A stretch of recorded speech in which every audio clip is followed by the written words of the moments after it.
Hey guys and welcome back to my channel. This is part 3 of What If Naruto Life has been turned into a RPG game. Before we begin, don't forget to like, share and subscribe, and also go and support the author, link in description. Early morning, the next day. Naruto's apartment. Naruto had a look at his stats as he ate his breakfast.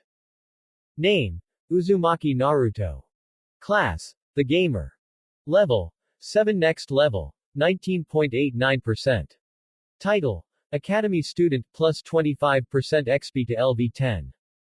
Age: 12. HP: 900 900ths. CP: 900 900ths. STR: 18-5. Santa: 38-5, plus 10. Dex: 19-5. Int: 19 plus 5. Wis: 20. Luck. Looking at his stats, Naruto felt a headache coming on. His stats had gone up by quite a bit compared with when he had first looked at them, but his stamina was still far and above the highest, while his strength stat had gone up by only 7.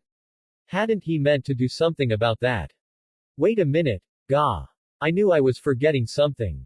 The blonde orphan exclaimed. He ran into his bedroom and frantically searched through his clothes before finally finding what he was looking for. The training weights, he declared as he found the box he had bought at Higarashi's the first time. He opened up the lid and saw instructions. Thank you for purchasing the Higurashi Special Training Weights copyright. Naruto read out loud. In order to use these weights to their full potential, please ensure that you wear all 4 simultaneously to ensure equal training on all 4 limbs. Already knew that. Once you place the training weights on, make the rat hand sign, channel chakra into the weights and call out a number from 1 to 5. This sets the weight to predetermined settings for your convenience. Newcomers are recommended to start on level 1 and build up to level 2 gradually. Okay, sounds simple. In order to turn the weights off, make the rat hand sign once again and say, Kai. This will deactivate the weights immediately. Should it not, please bring them to the store for removal and a full refund. Naruto slid one on each of his arms and legs, then made the rat hand sign. 1. He immediately felt like someone had attached lead weights to his arms and legs. Not heavy ones, but very obviously there. You have been affected by the status effect, lesser weighted gravity. An idea occurred to him and he opened up his status screen and put the 5 points from the last level up into STR, making it 23, which helped enlightening the load a bit. Naruto walked around to try to get a feel for how hard it was to move with the weights on. Surprisingly, it was rather manageable, although he was slowed down somewhat. What now? He mused aloud as he sat back down and finished off his breakfast, a bowl of rice and miso soup. The academy wasn't on for the next couple of days, so what to do? Oh, I could train the jutsu Iruka-sensei taught me yesterday. He thought brightly, a smirk on his face as he recalled the trip to Ichiraku's that had shown a new light on the Kage Bunshin no Jutsu and his gamer power. Flashback. A training aid. Naruto asked in surprise as he and Iruka-sensei were waiting for their ramen to be served. Yes. The scarred Chunin nodded. Originally, the Shadow Clone Jutsu was created for scouting purposes. How do you think the clones tell their creator information if only one hit dispels them? Really good life insurance. Naruto joked.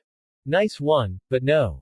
Iruka replied with a grin, when you create a regular Bunshin, you're just creating an illusion that mimics your shape and appearance.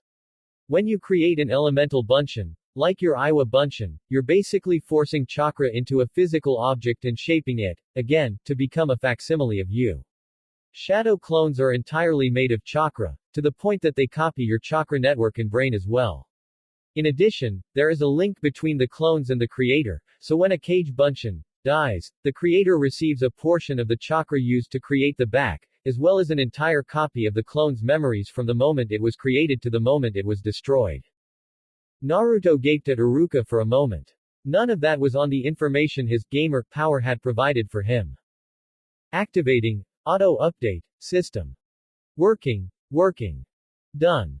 From this point on, any information that gamer learns about any jutsu or skill they possess not already in the basic description provided by the skill window will automatically be added and, should that information increase the chakra cost of the jutsu, that will automatically be adjusted as well.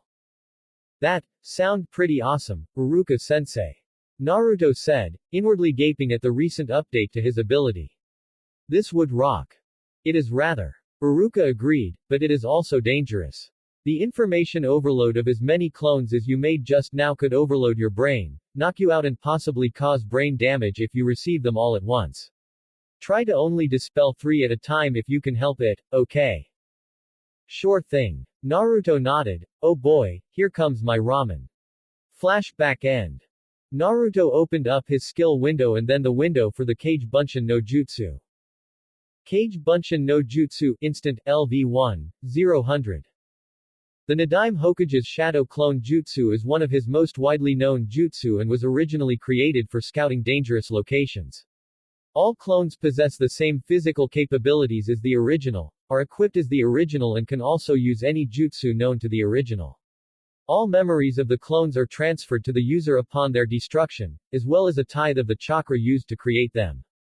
The downsides to this technique are twofold. First, it is very chakra intensive, meaning only the more powerful high chunin and jonin can make use of this technique. Secondly, it only takes a single solid hit to dispel the clone, making it impractical as a genuine combat technique. Owing to your exceptionally dense chakra as in Uzumaki, the CP cost of each clone is reduced by 75%. Additionally, you receive 10% of the chakra from each clone once it is destroyed. Hand sign. Clone hand sign. Initial cost for each shadow clone, 400 CP. Adjusted cost for each shadow clone, 100 CP. Chakra recovered after clone destruction, per clone, 10 CP. Holy crap. Naruto gaped, now I can only make 9 of them. This sucks. I need to learn chakra control. The only skill he had to do with that was the tree climbing exercise skill, but that didn't actually apply the chakra control to his chakra from what he recalled. So, a chakra control skill. Ah, how the heck do I make a skill like that?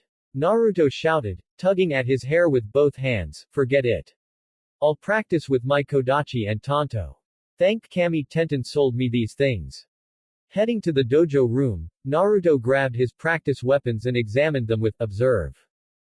Tenten's well-crafted practice Kodachi. Practice weapon. Made by Higurashi Tenten, a kunoichi, this weapon has perfect balance and simulates the weight of a standard kodachi perfectly. While not intended for actual combat, as the blade and point are blunt, this weapon can be used to protect yourself. Durability. 60/60ths. Bludgeoning damage. STR plus 1/5. Tenten's well-crafted practice Tanto. Practice weapon, pair. Made by Higurashi Tenten, a kunoichi, these weapons have perfect balance and simulate the weight of a standard Hira blade Tanto perfectly.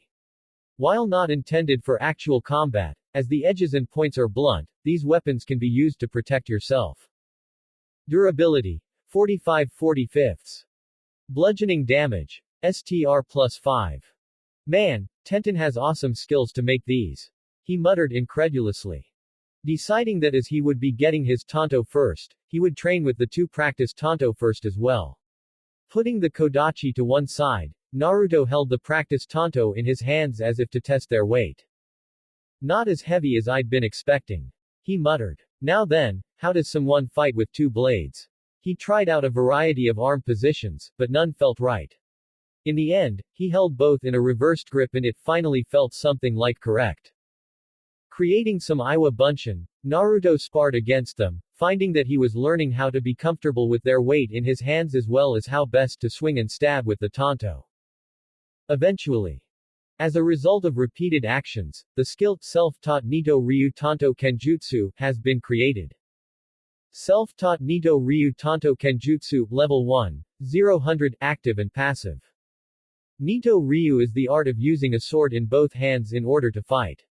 It is an aggressive style, relying on speed and dexterity to dodge the attacks of the enemy. Most people use set styles to fight with, but you have created your own. At the very least, it will stop you from cutting yourself while you wield your weapons.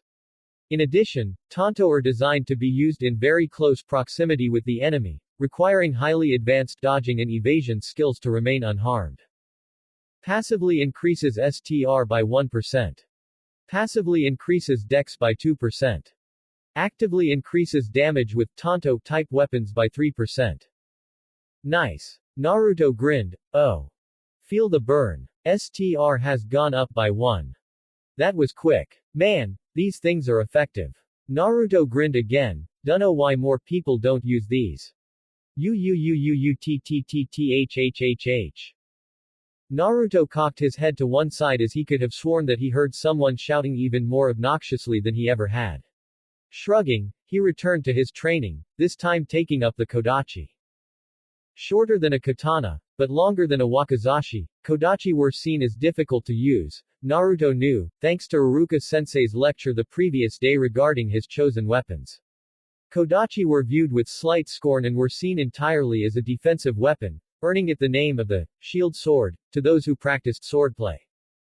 However, Iruka-sensei had gone on to say, that was precisely why using it to attack with would be effective, as nobody would expect Naruto to do more than buy time while wielding his Kodachi. Acting in an unexpected manner was what Naruto did best, after all. After some training, during which he learned that being hit by the sword bouncing off the walls and onto his ankle was very, very painful, the gamer came through for him once more. Self-taught Kodachi Kenjutsu, Level 1, 0 passive and active. Kenjutsu, the art of the sword for the purpose of battle, is an ancient art dating back centuries. Most people use a formal style, but you have created your own. At the very least, you will not cut your foot off while wielding your sword. Kodachi are defense-oriented weapons, so you gain +1 int while wielding a Kodachi to reflect the superior defenses you possess. Passively increases STR by 2%. Passively increases Dex by 2%. Actively increases damage dealt by Kodachi-type weapons by 5%. Why do all of them imply that I'm clumsy? Naruto growled. Seriously, every self-taught style he came up with made it sound like he had 2 left feet and was drunk as a lord on top of it all. Whatever. He muttered and destroyed his protesting Iwa Bunshin with his Kodachi. Time to work on his calligraphy. After he cleaned and stored his practice weapons, Naruto trotted back up to his rooms and settled down to start working when an idea occurred to him. Kage Bunshin no Jutsu. He commanded after he made the clone hand sign. 4 clones appeared in an explosion of chakra smoke and his CP dropped by almost half. Right. Let's get practicing. He ordered. Right. His clones echoed back at him and went to get some extra calligraphy supplies from his stock. It was a surprised Iruka who came and walked in on 5 Naruto clones working feverishly at his calligraphy. The scarred Chunin just looked for a minute as Naruto, one of them anyway, looked up and saw him. Ah, Iruka-sensei. The Naruto declared. Hey there. Iruka greeted the group in amusement. Which of you is the original Naruto? That'd be me. All of them declared at once, before they glared at each other. Who's the original? I am, damn you. One Naruto declared. Like hell. I am. Another retorted. Oh, now it's on. Much to Iruka's amusement, the 5 Narutos then got into a fistfight, ending with 4 of them vanishing, leaving the original looking irritated. Damn mouthy clones. He muttered, are they supposed to do that? Act all mouthy and everything. It depends on the amount of chakra you put in them. Iruka replied with a chuckle, unlike elemental clones, which have a fixed amount of chakra that they need to be created, as well as a limit to how much each clone can have before the material becomes full to bursting and collapses. Shadow clones become a closer copy of the original as more chakra is spent on them, meaning they can even have personalities and be capable of independent thought if you invest enough chakra into them. Huh, Naruto looked thoughtful at this. Anyway, what's with the calligraphy? The Chunin sensei asked. Oh. It's so I can start learning Fuinjutsu. Naruto said with a grin, I found out that the Uzumaki clan was famous for their ability to use seals, so I thought I'd learn it too. So you decided on learning calligraphy. Smart. Iruka said, let's see, huh. Not bad. A little more and you'll be ready to try your hand at basic storage scrolls.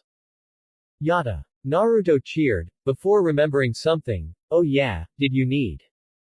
Am I not allowed to visit one of my students? Iruka feigned hurt. Ah. No, that's not it. Naruto denied quickly. Just having you on Naruto. Iruka ruffled the boy's hair, I came to see how you were doing. Just training. Naruto shrugged, it isn't like I have anything better to do. Uruka nodded sympathetically. I see. Why don't you go to the library and borrow some books? The old lady at the library won't let me in. Naruto said glumly, and you need a library card to borrow anything, so I can't just henge into someone to borrow some. You sound like you've done that before. Uruka observed. When I went to get calligraphy supplies, I henged into you. Naruto muttered.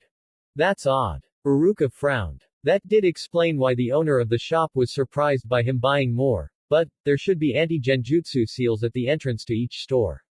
No one should be able to enter them without the henge collapsing.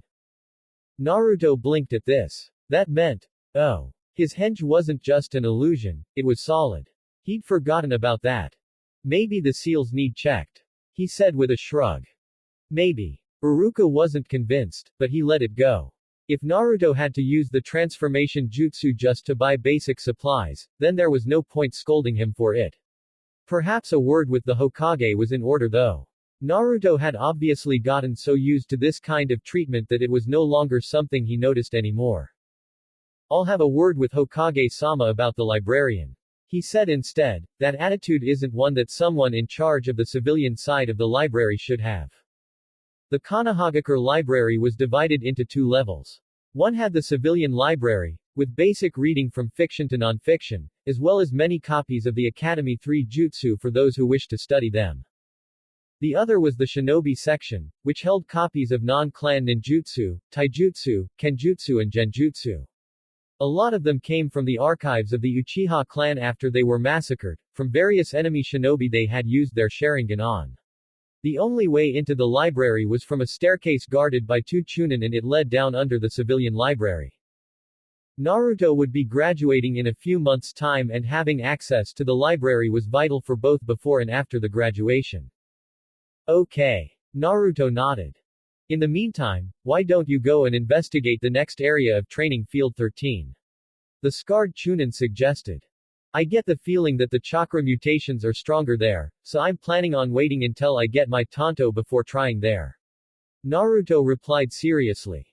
Caution. From Naruto. He's matured. Uruka thought proudly. A couple of months ago, Naruto would have gotten himself into trouble by running headfirst into danger without a second thought. In that case, scour the areas you've already cleared for weapons and the like.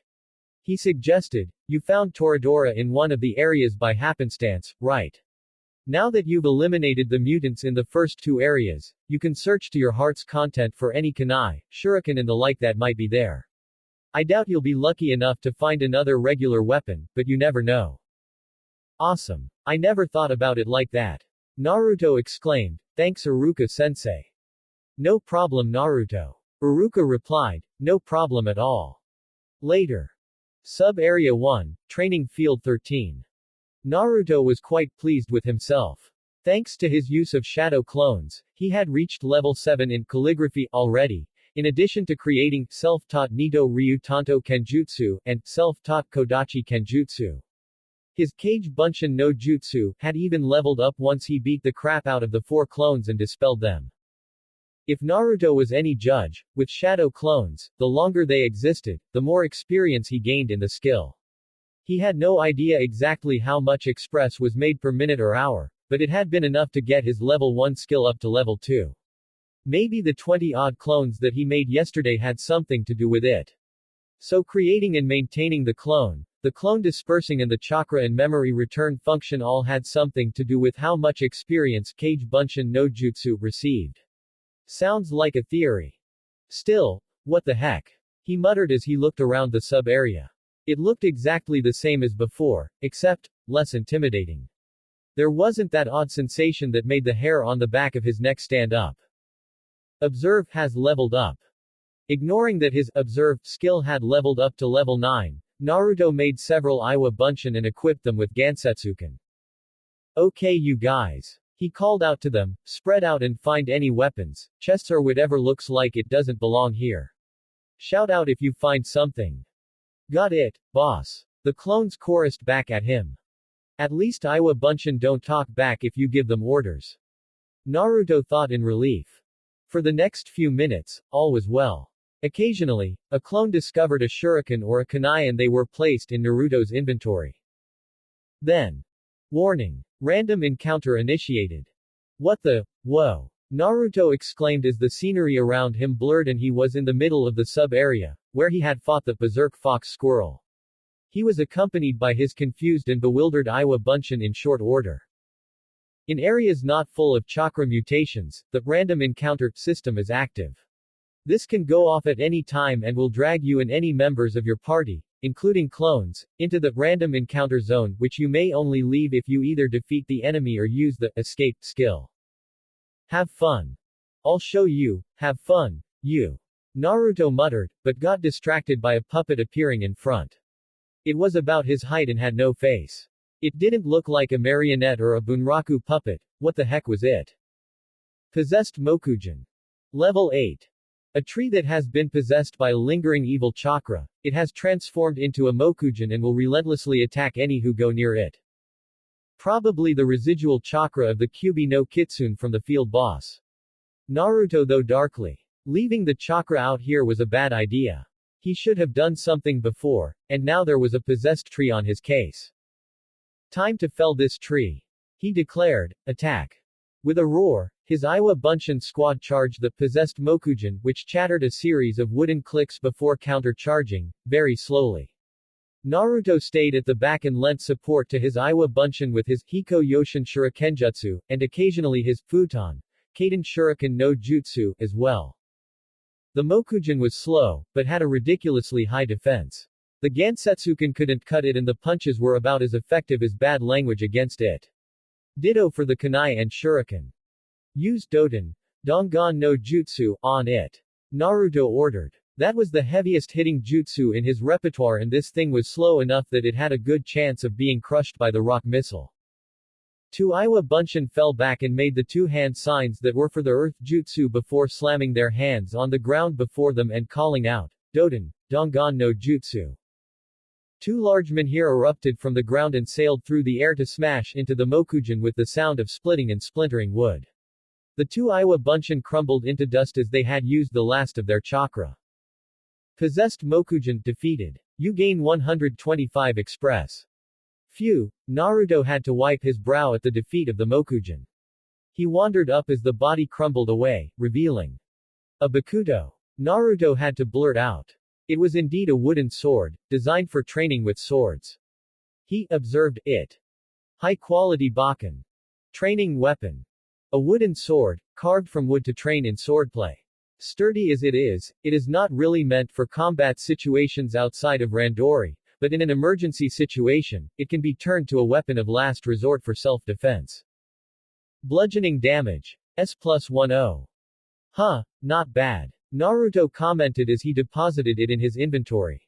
He then found himself standing back where he had been before the random encounter, which was more disorientating than a sight-along shunshin.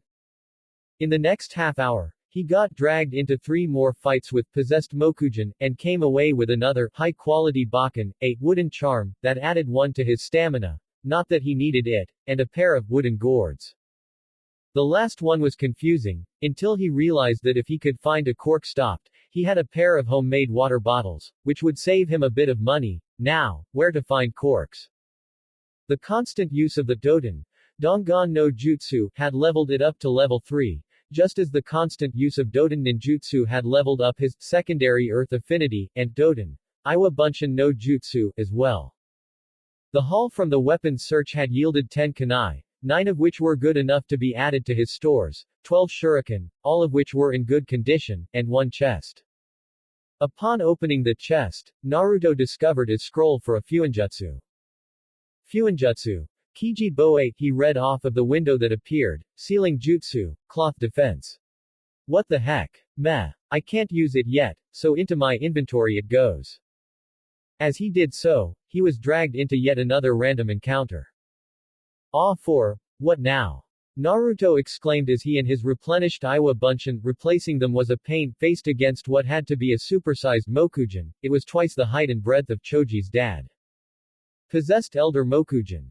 Level 12. A tree that was over 100 years old was infected with an evil chakra, turning it into an Elder Mokujin. Its strength is far greater than that of the regular Mokujin. Dongan Barrage, now. Naruto ordered hurriedly. This was not something he had expected. Why was a boss character showing up here and now?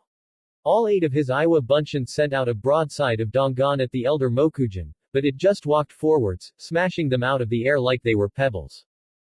Shit. It ain't working, boss. One Iwa Bunshin shouted. 4 of you get into close combat and keep its arms occupied. Naruto ordered, the rest of you attack with the Dongan again when the others have it distracted. The clones followed his orders.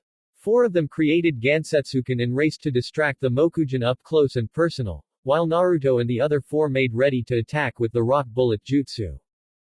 The Mokujin chattered a series of rattling wooden clicks and swung a large arm at the Iwa Bunshin, who dodged around it and started attacking the legs and what part of the torso they could reach with their staves. As the wooden monster smashed down in an attempt to smash the clones, Naruto and the others sent 5 Dongan at it, smashing into the sides of the Mokujin one after another and sending it crashing to the ground. Immediately, the Iwa Bunshin clambered upon it and started stabbing it on the head and upper torso with kunai and Gansetsuken. Spread out and surround it. Naruto ordered. The reason why it had blocked all of the first barrage was that they all came from the same direction. Once the thing got up, it wouldn't have it so easy. As predicted, the elder Mokujin wasn't finished just yet and stood up, the Iwa Bunshin tumbling off like specks of dirt and crumbling to pieces on impact with the ground. Now, Naruto ordered and 5 Earthmen here ripped free of the ground and tore through the air at the elder Mokujin from 5 different directions. The wooden monster was smashed to pieces and scattered all over the area, letting Naruto breathe a sigh of relief. Then, boss, it's multiplying. One clone shouted. Sure enough, 3 regular possessed Mokujin sprouted from the smashed remains of the defeated possessed elder Mokujin. Oh, for the love of ramen. Naruto grumbled. Ludicrously high defense, high strength and the ability to spawn lesser versions of itself once defeated. Smash them. He ordered his clones, which they had done with gusto. Now that they knew how to defeat them, even multiple possessed Mokujin were not match for Naruto and his clones. In short order, the 3 wooden monsters were kindling. Possessed Elder Mokujin defeated. You gain 1200 Express. Possessed Mokujin X3 defeated. You gain 300 Express. All chakra saturation in sub-area 1 cleared. You gain 500 Express. You have gained a level. LV7 LV8. You have 5 attribute points to spend. Secondary Earth Affinity has leveled up. LV4 LV5. Doten. Dongan no Jutsu has leveled up. LV3 LV4. Doten. Iwa Bunshin no Jutsu has leveled up. LV4 LV5. Sweet. He commented. That one big Mokujin netted him as much Express as Mogura Wagura had. The corpses of the 3 possessed Mokujin dissolved to reveal 3 more high-quality Bakken and about 1,000 Ryo altogether. The possessed Elder Mokujin dissolved to show a single Bakken, but not a regular one. It glowed with a golden light. Golden Bakken of Fortune. Training weapon. A wooden sword carved from a Shinboku sacred tree and blessed by a priest. Its divine aura repels lesser demons and brings good fortune to the one who wields it. Reduces random encounters from lesser demonic or lesser yokai enemies by 100%. Increases luck by 25. Durability 35/35. Bludgeoning damage STR plus 1/5. Huh, guess that's a useful thing to have. Naruto commented as he put it away. As he warped back to Sub-Area 1, he debated about whether to go on to Sub-Area 2. He decided against it as he was hungry. And he was low on chakra. That's that for today then. He muttered and headed out of the training ground. 1 month later. Higarashi's weapon shop. Whoa! Naruto said in awe. He was looking at the pair of tanto lying on the counter of the shop. The blades shone brightly in the light reflected from the illumination provided by the lamps. The blades were simple, but the distinctive ripple along the edge, the hamon, spoke of blades produced by a master smith. The blades had obviously had a horomonashi at them, as one had a flower pattern engraved that looked like camellias and the other had patterns that looked like violets. I see you noticed the engravings. Higurashi Tatsuhiko observed with a smile. That's Kanae's work. She's good, really good at that sort of fine detail work. Ordinarily, we would let you name them and then engrave a horimono to match it, but with these, we named them for you. This one is Tsubaki and this one is Sumaire. In Henkotoba, Sumaire means honesty and Tsubaki, when they're read, means perishing with grace. Cool. Naruto said. He meant it.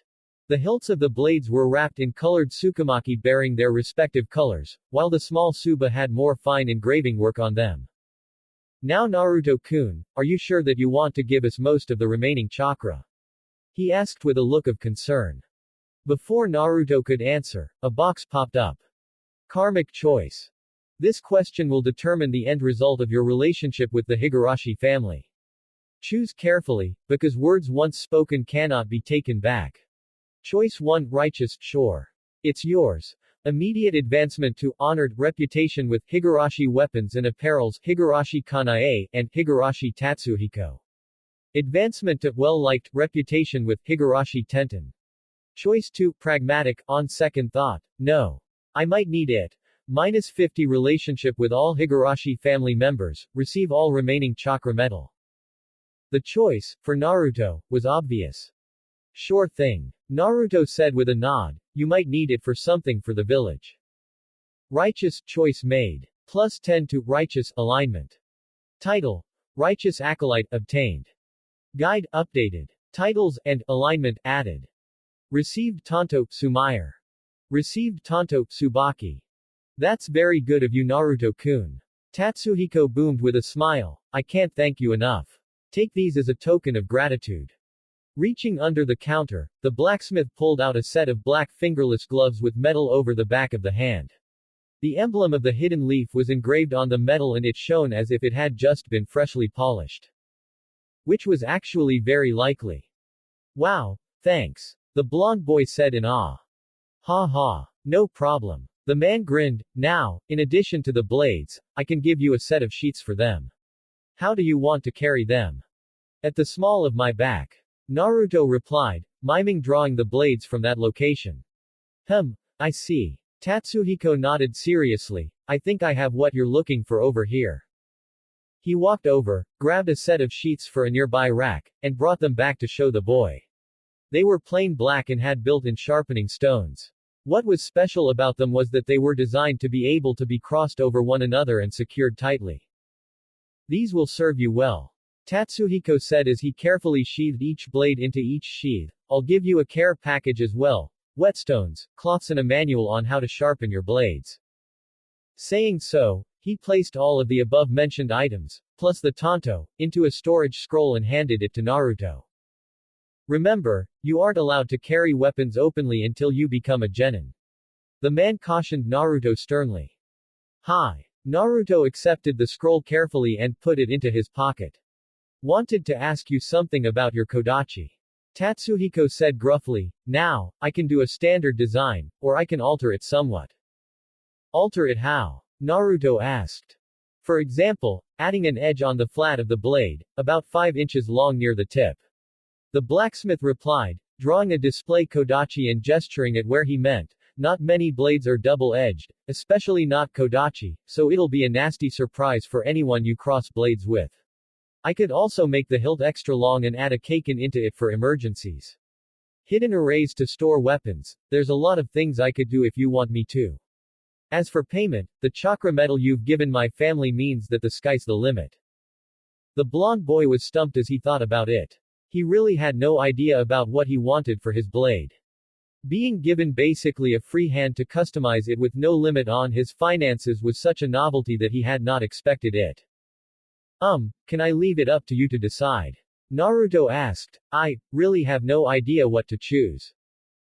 Tatsuhiko nodded understandingly. That's fine. I have the metal heating up in the back right now, so I'll get started on it right away. Is there anything else you want to buy before I get started? 3 standard sets of shuriken. Naruto replied, I ran out the other day. Still clearing out training ground 13, EH. Tatsuhiko asked as he grabbed the requested items, how far are you in? Still just the first 2 sub-areas. Naruto scowled, I go away for 2 days and the chakra mutations reappear. It's gotten to the point that it's ridiculous. But I didn't want to try my luck further until I had some proper weapons. He patted the scroll meaningfully and the blacksmith nodded approvingly. Always know when you might be in over your head. A good trait for a shinobi to have. He said. As for the resurgence of the chakra mutations, it's because the chakra saturation seeps back into the area from the rest after a short while if cleared. You're going to have to kill all of the chakra mutations in all of the areas before the saturation will be removed completely. Something to work towards. Naruto said with a shrug as he pulled on his new gloves. These look kick-ass. Thanks, Tatsuoji-san. No problem. He chuckled. Now I'd better get back to my forge. I'll let Ten-chan know you were here. She's going to be thrilled about the chakra metal. I'm going to make her a katana out of some of it. Glad to help. Naruto grinned. See ya later. As the blonde boy trotted off, Tatsuhiko chuckled. He really was just like his mother. Heading to his forge, he watched as Kanae worked the bellows. I take it he liked the tanto. She said without missing a beat. Yep. He even reaffirmed that we can keep the excess chakra metal. Tatsuhiko replied. He also left exactly what to do with his kodachi up to me. The poor boy looked stunned at the idea that I would let him tell me what to do with his sword. This village has a lot to answer for. Kanae grunted as she fanned the flame higher. So what are you gonna do? Remember the plans I've been refining for Ten-chan's sword? He asked. I was thinking about using Naruto-kun's weapon as a beta test for it. Is that wise? His wife asked as she paused to check the forge, or ethical. Nothing will go wrong. Tatsuhiko assured her. I've worked things out so all the additions and modifications come together smoothly. I've already done an alpha test with regular weapon-grade Tamahagane and, aside from some minor issues that I've fixed, it turned out pretty damn good. Yes, but that was a katana, not a kodachi. Kanae pointed out reasonably. A few calculations and minor adjustments and it'll be fine. Tatsuhiko said firmly. A kodachi is pretty much the same as a katana, aside from being slightly smaller. It won't be hard to adjust for that. If you are certain. Kanae sighed. You start hammering the metal out, and I'll have a look over your plans. Yes dear. Tatsuhiko said. They're in my planning office. Later. Naruto's apartment. Naruto used observe on his new equipment as soon as he finished his lunch. Konoha battle gloves black. High-quality gloves used by Chunin rank shinobi and higher in Konohagakure. Offering protection for the knuckles in taijutsu and protection for the back of the hand to block weapons, they are emblazoned with the leaf of Konohagakure. Def plus 1-5. Durability. 50-50. Sumaire. A tanto crafted by master blacksmith Higurashi Tatsuhiko, the blade has been engraved by a Horomanashi with violets. Made of chakra metal, which is stronger than steel and is able to channel chakra through it naturally, it is a very good weapon. LV-15. Short weapon, mastercrafted, chakra weapon. Durability. 95/95. Piercing damage. S plus 10. Slashing damage. S plus 25. Bludgeoning damage. S plus 1. Tsubaki. A tanto crafted by master blacksmith Higurashi, the blade has been engraved by a Horomanashi with camellias. Made of chakra metal, which is stronger than steel and is able to channel chakra through it naturally, it is a very good weapon. LV-15. Short weapon, mastercrafted, chakra weapon. Durability. 95/95. Piercing damage. S plus 10. Slashing damage. S plus 25. Bludgeoning damage. S plus 1. Nice, Naruto whistled. Wonder what being mastercrafted does to the blades. When he tapped the word, another screen popped up. Mastercrafted. Items that have been mastercrafted have been carved, forged, built or otherwise created by a master craftsman at the peak of their skill. As such, all mastercrafted items receive a bonus towards a random stat. Do you wish to have all such bonuses shown? Y.N. Obviously. Naruto muttered. He hit Y and looked at Sumaire and Tsubaki's screens again. Tsubaki received a plus 10 bonus to piercing damage, while Sumaire got plus 15 to slashing damage. Naruto felt a bit giddy. These weapons would make his life so much easier when it came to clearing out Training Ground 13. Now then, where am I at? He muttered and checked his status. Name: Uzumaki Naruto. Class: The Gamer. Level: 12. Next level: 30.84%. Title: Academy Student plus 25% XP to LV10. Age: 12. HP: 1500. CP: 1500. STR: 39. Santa: 44 plus 10. Dex: 30. Int: 30. Wis: 34. Luck. His stats were, pardon the lack of modesty, pretty damn good in his opinion. He had finally gotten rid of the malnourished status, which had added the missing 5 points to all his physical stats. He had also raised his int and wis by quite a bit, which was nice. His weights were on level 2 now as he had adjusted after the last month and they were no longer a burden at level 1. As for his skills, he had trained hard and all of his self-taught styles were at level 10, at which point they had hit was his ability classed as a level cap, meaning they couldn't go any higher. The same had applied to his basic Hokage Taijutsu, but he had solved that problem by absorbing the intermediate Hokage Taijutsu book. The self-taught styles were more problematic. Sure, the Bojutsu wasn't as important, but the Nito Ryu Tanto style and the Kodachi Kenjutsu style were. Uruka-sensei had said he would have a look in the shinobi section of the library, but that still meant he couldn't improve them yet. And graduation was 6 whole months away. On a more positive side of things, thanks to the drops made by the Mokujin in Sub-Area 1 and the Ninmenju in Sub-Area 2, he had a healthy stock of Bakken, practice dummies and practice spears.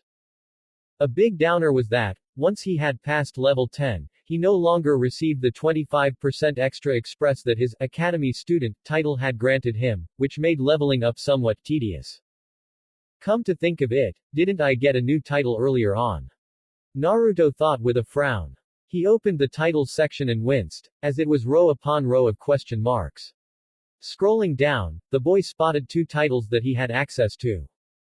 Academy Student grants 25% extra express while under LV10. Signifies the bearer is a student at a shinobi academy. Only removable at graduation.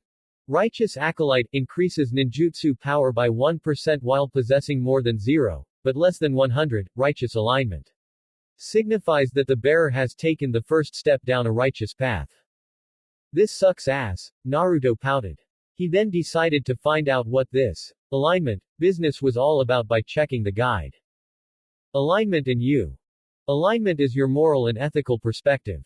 Basically, if you act in a moral fashion, you can be considered lawful or good, whereas if you act in an amoral fashion, you can be considered unlawful or evil. Your words and actions influence which alignment you go down. Unlike in other worlds, you, Uzumaki Naruto, reside in a world where nothing is cut and dried. Morality is very much in flux, especially for shinobi. To represent this, there are various different paths of alignment that you can go down simultaneously. Very few paths exclude the ability to travel down others until very far down a path, but there are those that preclude another path immediately. The various alignment paths you discover will be added here as and when you find them, not before. Righteous. This path has also been known as paragon, lawful good and various other epithets of a similar nature. One who strides down this path is one who will try to do what is right, regardless of the cost to themselves. Current alignment. 10/1000ths. Pragmatic. Known as neutral or unaligned in various universes, one who follows this path follows an expedient path. They will act in the most grounded fashion possible, saving only those who they feel can be saved and not trying for more.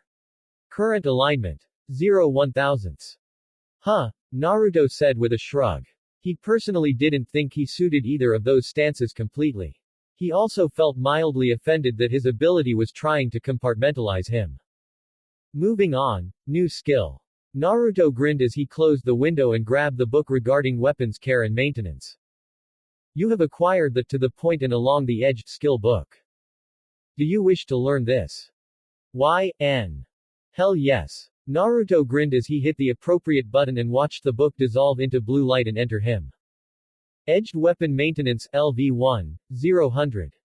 Having a sword or dagger is all very fine and dandy, but if it's blunt as a stick, you'd be better off with a club.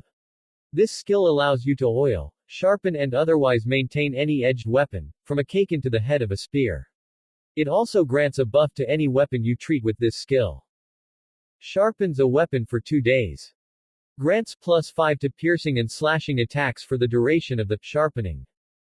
Restores 5 durability for each sharpening, oiling, and maintenance action carried out on edged weapons. Requires weapon maintenance materials to use. Kick ass. Naruto declared. If this skill was this good at level 1, he couldn't wait to see what the higher levels were like. Heading down to the training room, Naruto pulled a practice dummy out of his inventory. It was one of the common drops he received for killing ninmenju, the human-faced trees, and their weaker spawns, ninmenka, the human-faced fruit. The dummies were basic wooden human shapes and were actually meant for taijutsu practice, but as Naruto had 50 of the things in his inventory, he could spare one for training how to infuse his blades with chakra. Drawing his weapons from their sheaths, Naruto closed his eyes and focused. He tried to guide his chakra into the blades, but was stymied by an uncomfortable feeling. Frowning, he tried again, this time being a bit more forceful, thrusting the chakra into the tanto he held. You're doing it wrong. A voice said from behind him. Naruto jumped and whirled around. A bearded man in a standard Jonin's outfit and a sash with the kanji for fire around his waist stood leaning against the doorframe. The Smoking Guardian. LV. Sarutobi Asuma. Asen, who are you? Naruto asked, keeping up the facade that he didn't know who the man was. The name's Sarutobi Asuma, kid. The bearded man said, my old man sent me over here today to teach you how to use those blades properly. You're Gigi's son? Naruto asked, you do look a lot alike. That made Asuma guffaw loudly. Ha! Does he know you call him Gigi? Yup. He seems to find it refreshing. Naruto replied with a grin. I'll bet. The Jonin grinned back. Oyaji told me that your primary affinity is futon, right? That's my primary affinity as well, and I use the same jutsu you were trying there with my trench knives. He took an odd-looking knife from his rear shuriken pouch and held it up. Seen from the side, it resembled a fang, with holes for the fingers, and the wickedly sharp blade was made more dangerous by the serrated section just in front of the finger holes. Naruto was curious and used, observe, on it. Trench knife. A mastercrafted blade forged by Higurashi Tatsuhiko in his youth, this blade has seen wear, tear and blood through the years and has never failed its wielder. Used in a pair. Durability. 150 150ths. Knuckle duster, short weapon, mastercrafted, chakra metal weapon, paired weapon. Piercing damage. S+10. Slashing damage. S+15. Bludgeoning damage. S+15. That looks dangerous. The blonde boy observed. It can be. Asuma agreed, watch what happens now. Suddenly, a blue aura enveloped the blade and Naruto's hearing could pick up a faint noise, a mild shrieking sound. That's the sound of two opposing chakra currents grinding together, sharpening each other to form the blade. Asuma explained. He stepped over to the practice dummy and slashed it diagonally with his trench knife, the top half sliding off the lower half a few seconds later. Whoa! Naruto exclaimed with shock. Wind is known as the war element. Asuma said as he released the jutsu, in my opinion, it is the best mix of offense and defense at short to mid-range, especially when you use the chakra nagashi no jutsu, chakra flow jutsu, in a bladed weapon. What was your secondary element? Earth. Ah. Well, from what I've gathered, using chakra nagashi with Doden chakra ups the durability and hardness of the weapon to ridiculous levels. Asuma nodded. One guy the first saw used it to smash his opponent's weapon into smithereens with one blow. Again, whoa. Naruto said with wide eyes. Yeah, it's pretty cool. Asuma said modestly, now try to do as I described with your tanto. Imagine in your mind two streams of chakra colliding with each other, sharpening themselves into one single blade that covers the entirety of your blades, but not the hilts. Nodding, Naruto closed his eyes and focused on what Asuma had told him. He imagined his chakra reaching down, 2 channels per weapon, wrapping around the blades of the tanto and clashing into each other, forming a blade along the edge of the weapons. You've got it. Asuma said proudly. Naruto opened his eyes and saw that both tanto were covered in the blue chakra of the chakra nagashi no jutsu. He swiped them at the remains of the dummy, cleaving it into 3 pieces. Damn, this is lethal, he said in disbelief. Naruto ignored the numerous screens that had popped up around him, saving them until he was alone. Yep. So not using it unless you're out on a mission outside the village, Asuma said sternly. Naruto nodded as he ended the jutsu, returning his tanto to normal blades. Mind if I have a look at your weapons? Asuma asked. Sure. Naruto nodded. He flipped the weapons around so that the hilts were facing the Jonin and offered them to him. Asuma took them carefully and examined them with an experienced eye. Looks like old Tatsuhiko outdid himself with these beauties. The bearded man observed, they're almost as good as my trench knives. Tatsuhiko works best when he's creating unique weapons, but even these are top quality.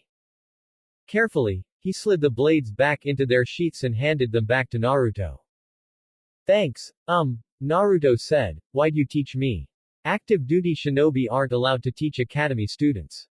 This made Asuma smirk slightly. But there's the thing. I am a former member of the 12 Guardian Ninja, a group of shinobi who are the shinobi guard of the Fire Daimyo. I finished my tour of duty with them last week and arrived here 2 days ago. Oyaji gave me a month off before I have to officially return to active duty, and as I need an apartment, he suggested seeing the landlord of the Amekage Apartments, one Uzumaki Naruto. Sound familiar? It certainly did. The official story was that the Hokage had purchased this building and had assigned one of the apartments to Naruto. What was actually the truth was that Naruto was a part owner of the building, and the Hokage was the other. Sarutobi handled the paperwork, while Naruto was the on-site landlord. Okay. Do you want an apartment here, Asuma-sensei? Naruto asked, and if so, is there anything you look for in an apartment? I would like a place with a view of the Hokage monument, if at all possible. Asuma replied. Got just the place for you. Naruto smirked. Follow me. Resealing his tanto into the scroll and pocketing it, Naruto led the younger Sarutobi to a room on the opposite side of the building and 1 floor down from Naruto's own apartment. It was just as big as Naruto's own apartment and had a very good view of the Hokage monument. Nice. Asuma said with an appreciative look around the room, which was clean as a whistle. I was expecting the place to look messy and dusty, but it isn't. I can use the Kage Bunshin no Jutsu, so I have them cleaning the place while I'm away at the academy. Naruto explained. Doing so had helped to raise the level of his shadow clones by quite a bit. The Iwa Bunshin, not so much, as they crumbled to pieces if Naruto moved more than a block away from them. Still useful when he was closer than that though. He had also developed the skill, housework, because of it. Combining the experience of all his clones had raised him to level 2, on the second day. His current level with housework was level 10, and it showed no signs of slowing down either. Good tactic. Asuma said approvingly, well, now we need to talk money. Most places charge monthly rent, as I'm sure you know. Naruto nodded glumly. He had paid over 2,000 ryo a month for his former shitty apartment, when the place had only been worth less than half of that. Considering how this place is in pretty good nick considering it was left alone for so long, how does 2,000 a month sound? Asuma asked. That's as much as I paid my old landlord. Naruto exclaimed. For that place. Asuma sounded slightly incredulous. Pops told me about it. You shouldn't have paid more than 1,200 ryo a month. Meh. I'm used to it. Naruto shrugged indifferently. Anyway, 2,000 ryo sounds good. Shake on it. The two shook hands and sealed the deal. I'm having dinner with the Sarutobi clan tonight, my official, welcome back, party. Asuma informed Naruto. I'll have my brother, Asahi, draw up a rental agreement afterwards and bring it with me so we can sign it tomorrow. The Jonin looked around the empty room again. By the way, what happened to the furniture? It was either taken when the entrance to Anbu HQ was moved or left to rot. Naruto grimaced at the memories his clones had given him of the furniture that had been left. I've had to throw them all out. I would go furniture shopping to replace them, but the likelihood that anyone would be willing to sell me anything isn't high. Asuma frowned at that. You aren't required to provide furniture for a tenant, Naruto. He informed the blonde, all that's required is that the water and power be working properly and that the apartment is in good condition. Gigi told me the water works in all apartments and the power works. All I have to do is go down to the basement and turn it on. Naruto supplied. When'll you want to move in? I'm staying at the Sarutobi compound at the moment, but I'll have to move out in 3 days. Asuma replied. That okay with you? Sure. I'll turn the power and water on the day before and get everything sorted. Naruto nodded. Okay then. See you later, Yanushi-san. Asuma nodded politely at Naruto before departing. As Naruto walked back to his apartment, he mused at how odd it felt to be called a landlord. He immediately resolved not to be a pain in the ass like his old landlord. Sitting down, he examined the windows that had popped up in order of appearance. Skill created. As a result of repeated specific actions, the skill Lesser Chakra Control has been created. Lesser Chakra Control Passive LV1, 00.00 EXP. Chakra control allows the user to control their chakra. Although some jutsu can be used with barely any chakra control, most average jutsu and other chakra tricks will require at least this level of skill. Allows the use of D-rank jutsu and chakra techniques. Gains express from chakra control exercises. Reduces the cost of jutsu by 1%. Increases chakra point regeneration by 1%. Finally, Naruto yelled in delight. Do you wish to apply unused chakra control exercise express from tree climbing exercise to lesser chakra control? Y.N. Duh. Naruto snorted as he hit the Y button. Calculating. Done. Lesser chakra control has risen to LV3. Naruto mentally calculated that his tree climbing exercise skill was level 10. Shouldn't that yield a higher level up? Shrugging, he moved on to the next notice. Skill created. As a result of a specific action, the skill Chakra Nagashi no Jutsu has been created. Chakra Nagashi no Jutsu active level 1, 00.00 EXP. The chakra flow jutsu is the ability to coat a weapon with chakra and bestowing some sort of special effect to it via the elemental affinity that the chakra possesses. Physical contact is with the target weapon is required in order to use this jutsu. Wind chakra can turn any blade into a lethally sharp weapon. Earth chakra increases the density and hardness of the weapon. Fire chakra surrounds the weapon in a burning aura, incinerating all it touches. Lightning chakra acts similarly to wind chakra, with the added effect of numbness, although both effects are due to causing intense vibrations in the weapon. Water chakra extends the length of the weapon and adds a cutting effect only slightly inferior to wind chakra. In addition, neutral chakra merely forms a protective cover over the weapon, reducing any harm to the weapon. Hand signs. None. Wielder chakra types usable. Wind, earth, neutral. Futon chakra Nagashi. Usable on edged weapons only. Creates a blade over the weapon that adds a +20 increase to slashing and piercing damage. Grants +10 durability for duration of activation. Costs 25 CP per minute to use. Doten chakra Nagashi. Usable on any weapon. Grants an increase of +20 to the weapon's bludgeoning and piercing damage. Piercing damage only added if an edged weapon. Increases the weapon's durability by +15. Grants +20 def to the weapon. Costs 28 CP per minute to use. Neutral chakra Nagashi. Usable on any weapon. Grants an increase of +10 to the weapon's bludgeoning, slashing and piercing damage, applied depending on the weapon. Grants +5 def to the weapon. Costs 30 CP per minute to use. Naruto had to raise his eyebrows at that. The differences between the various CP costs of the three chakra Nagashi were fairly obvious. He had the greatest affinity for wind chakra, so the cost was the least, with earth chakra second because he had worked hard at it. Neutral chakra couldn't be worked on, so it had what he assumed was the basic cost.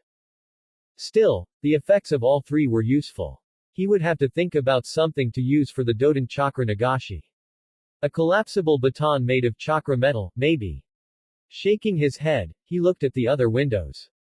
Quest alert. A man's home is his castle. Sarutobi Asuma, the son of your surrogate grandfather, and former member of the 12 Guardian Shinobi, is going to rent an apartment from you in the Amekage apartment building. Prepare the room, Get the water and power on and sign all the necessary documents before he arrives in 3 days. Quest reward. Plus 1000 XP. Plus 2000 Ryo. Sarutobi Asuma as a tenant. Random futon ninjutsu scroll. Quest failure. Sarutobi Asuma as a tenant. Accept. Y.N. Hitting the Y button, Naruto cataloged everything that had to be done and in what order. Most of the preliminary stuff had already been filed by his Gigi, so all he had to do was inform the water and power companies that he would be ramping up the consumption of their respective resource. Making 2 shadow clones, he sent one to each company before he made another couple to go over the Asuma's chosen apartment with a fine-tooth comb and make repairs as and when required. Settling down again, he realized that Sakura was going to be over soon for her taijutsu practice. This was the Pinkett girl's least favorite thing to do, but she did keep her word, so she came nevertheless. One thing that had changed was that Sakura's tutoring sessions had ceased adding anything to his interwis except at very long intervals. Checking the mission in the quest log, he discovered that it had updated itself, saying that he now required 15 tutoring sessions with Sakura in order to get +1 wis and +1 int, although the amount needed to improve his relationship had decreased from 5 sessions to 3. Naruto guessed that the amount that his int and wis had risen by had prompted whatever being that governed his gamer ability to balance it out. The higher your stats are, the harder it is to improve them. Sakura, on the other hand, was finding it hard going with regard to her training. She was getting training from the academy, training from Naruto and training from her father. She was very much exhausted. He had been sneaking looks at her stats and she had only gained a single point in STR and STA in the last month and a few days, which was slightly worrying for his growing a cherry blossom quest. When Sakura arrived, he asked her exactly what exercises she did other than sparring. Calisthenics. Sakura replied, you know, sit-ups, push-ups, star jumps, that sort of thing. You should try jogging. Naruto suggested, shinobi do a lot of that, so it would be useful to get into the swing of things. His pink-haired training partner sighed at that, but was unable to refute it. Over the next couple of hours, Naruto helped Sakura alter the Hokage style she had been taught so it suited her body. Stances and kata had to be changed and then Sakura had to experiment with the various punches, kick, blocks and the like so she could use them effectively. After all of that, she would spar with Naruto, who didn't pull any punches in regards to his speed. He was way faster than Ino was, if not quite as acrobatic, so if Sakura got used to his level of speed, she'd be able to deal with Ino more easily. Or so he hoped anyway. Damn. Sakura said mildly as she got up again after being knocked back onto her butt again, I'm not getting any better at this. Considering you've only been at this for just over a month, you're doing very well. Naruto assured her. Why haven't you ever won any spars if you're this good at taijutsu? Sakura asked with a frown. Because almost every single time, I've been up against Sasuke. Naruto replied, he's a tem, but he is very good at hand-to-hand combat. Just about the only thing he's better at is ninjutsu. How can you tell? Sakura asked in confusion. See how he wears his clan symbol on his back. Naruto asked. According to Iruka-sensei, only adult Uchiha are allowed to wear their clan symbol on their back like that, meaning they have to be able to use Kaden, Gokaku no Jutsu, fire style, Grand Fireball Jutsu. Sasuke-kun can use AC rank elemental jutsu. The Pinkett yelped in shock. From what I can remember, he started wearing it just before the Uchiha massacre. Naruto continued, so that means he's been able to use it for 6 years or thereabouts. He used it at 6. Sakura gawked. He has talent. Shame Itachi screwed his head up. Naruto said with a shrug. That's a bit cold, Naruto. Sakura said with a frown, he had his entire clan massacred by his own brother. Anyone would be screwed in the head after that. I know. Naruto sighed. He really didn't want to talk about the tem. It's just, other people have had difficult lives as well, you know. And they haven't cut themselves off from all human contact. Sakura nodded slowly. I get your meaning, but cut him a little slack, okay? Because it's you asking, I'll try. Naruto sighed. Now, have you thought about your genin outfit? Not really. Sakura replied, isn't what I have good enough? For D ranks, yeah.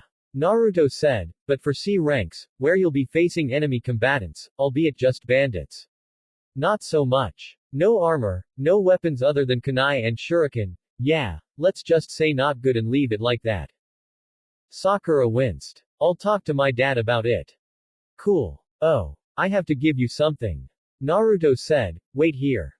He trotted out and up to his apartment so he could access his inventory and pull out the chakra strength enhancement scroll he'd gotten from that spar with Sasuke before heading back.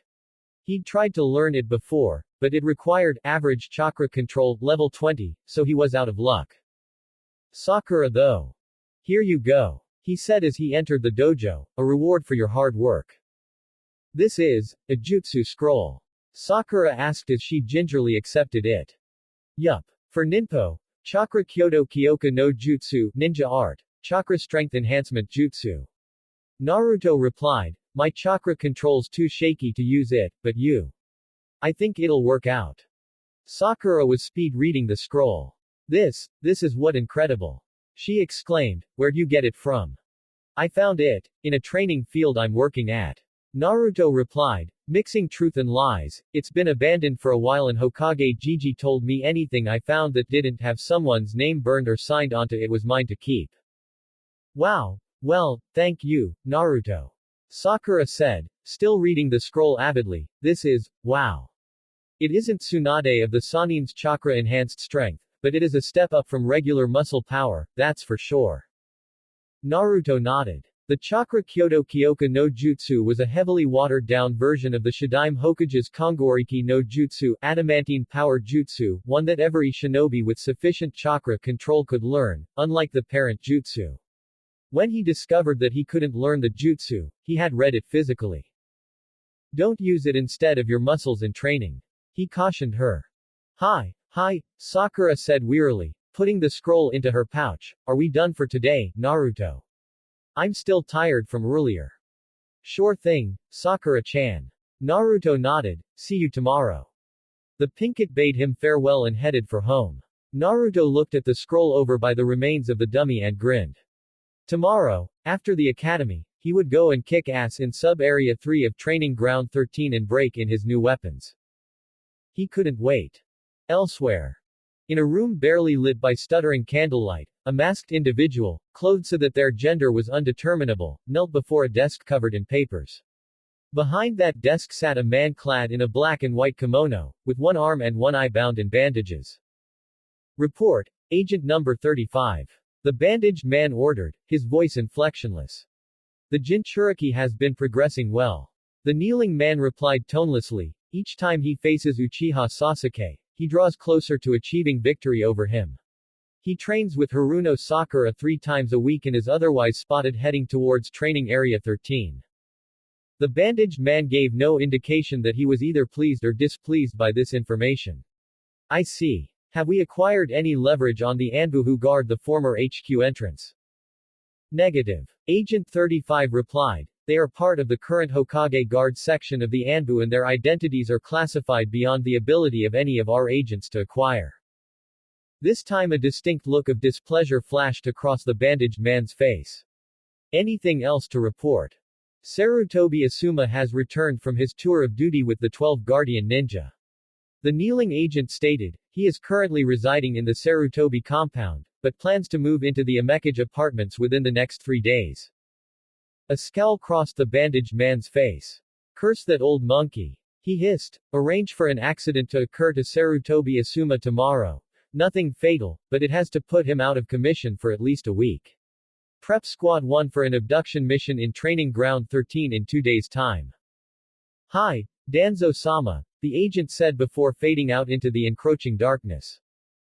Shimura Danzo, the Yami no Shinobi, allowed himself a small grin before turning his attention back to his paperwork.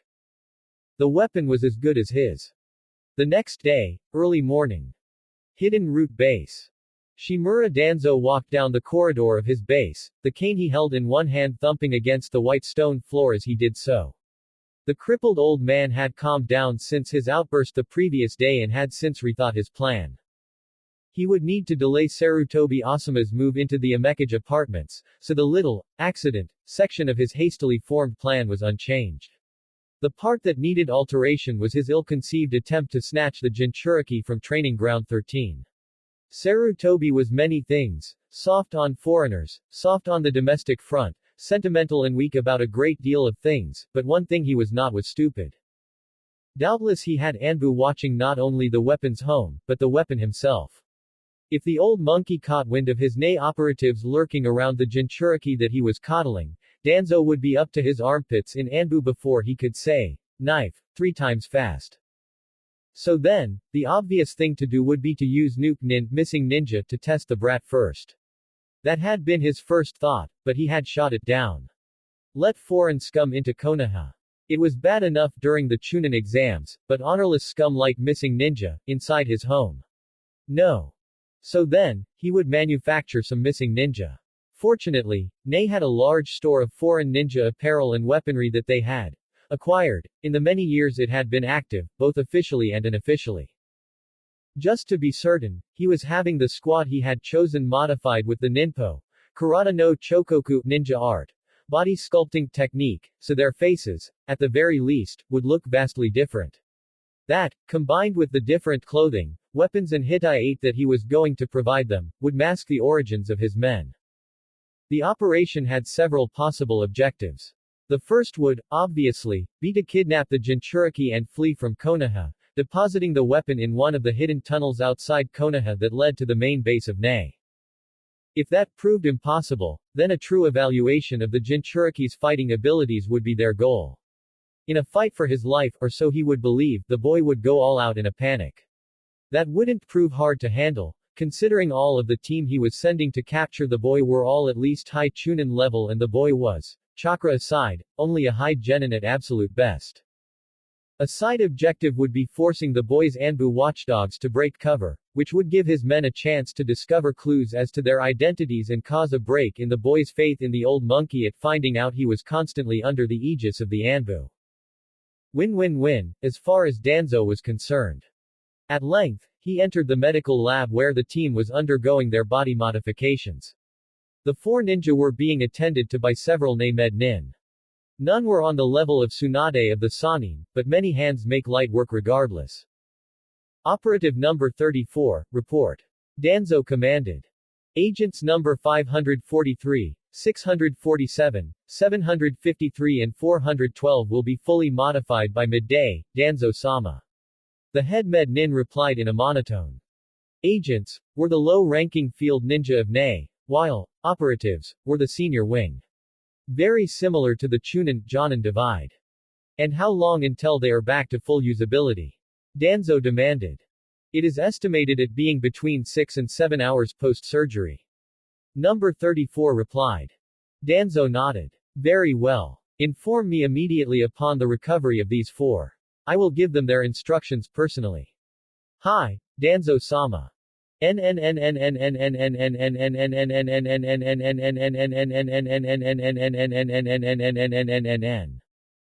Later. Sakura's home. Haruno Sakura grunted in mild pain as her father easily threw her over his shoulder and onto the ground of the small training area that he had in the basement of their house. She hadn't known it was here until her father had decided to improve her taijutsu.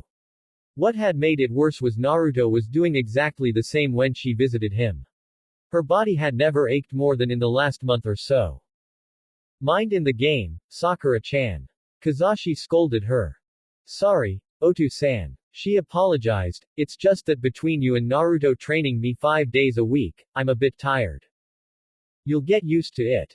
Her father informed her briskly, as long as you don't overdo it, you should notice that your endurance will increase gradually. Up you get now.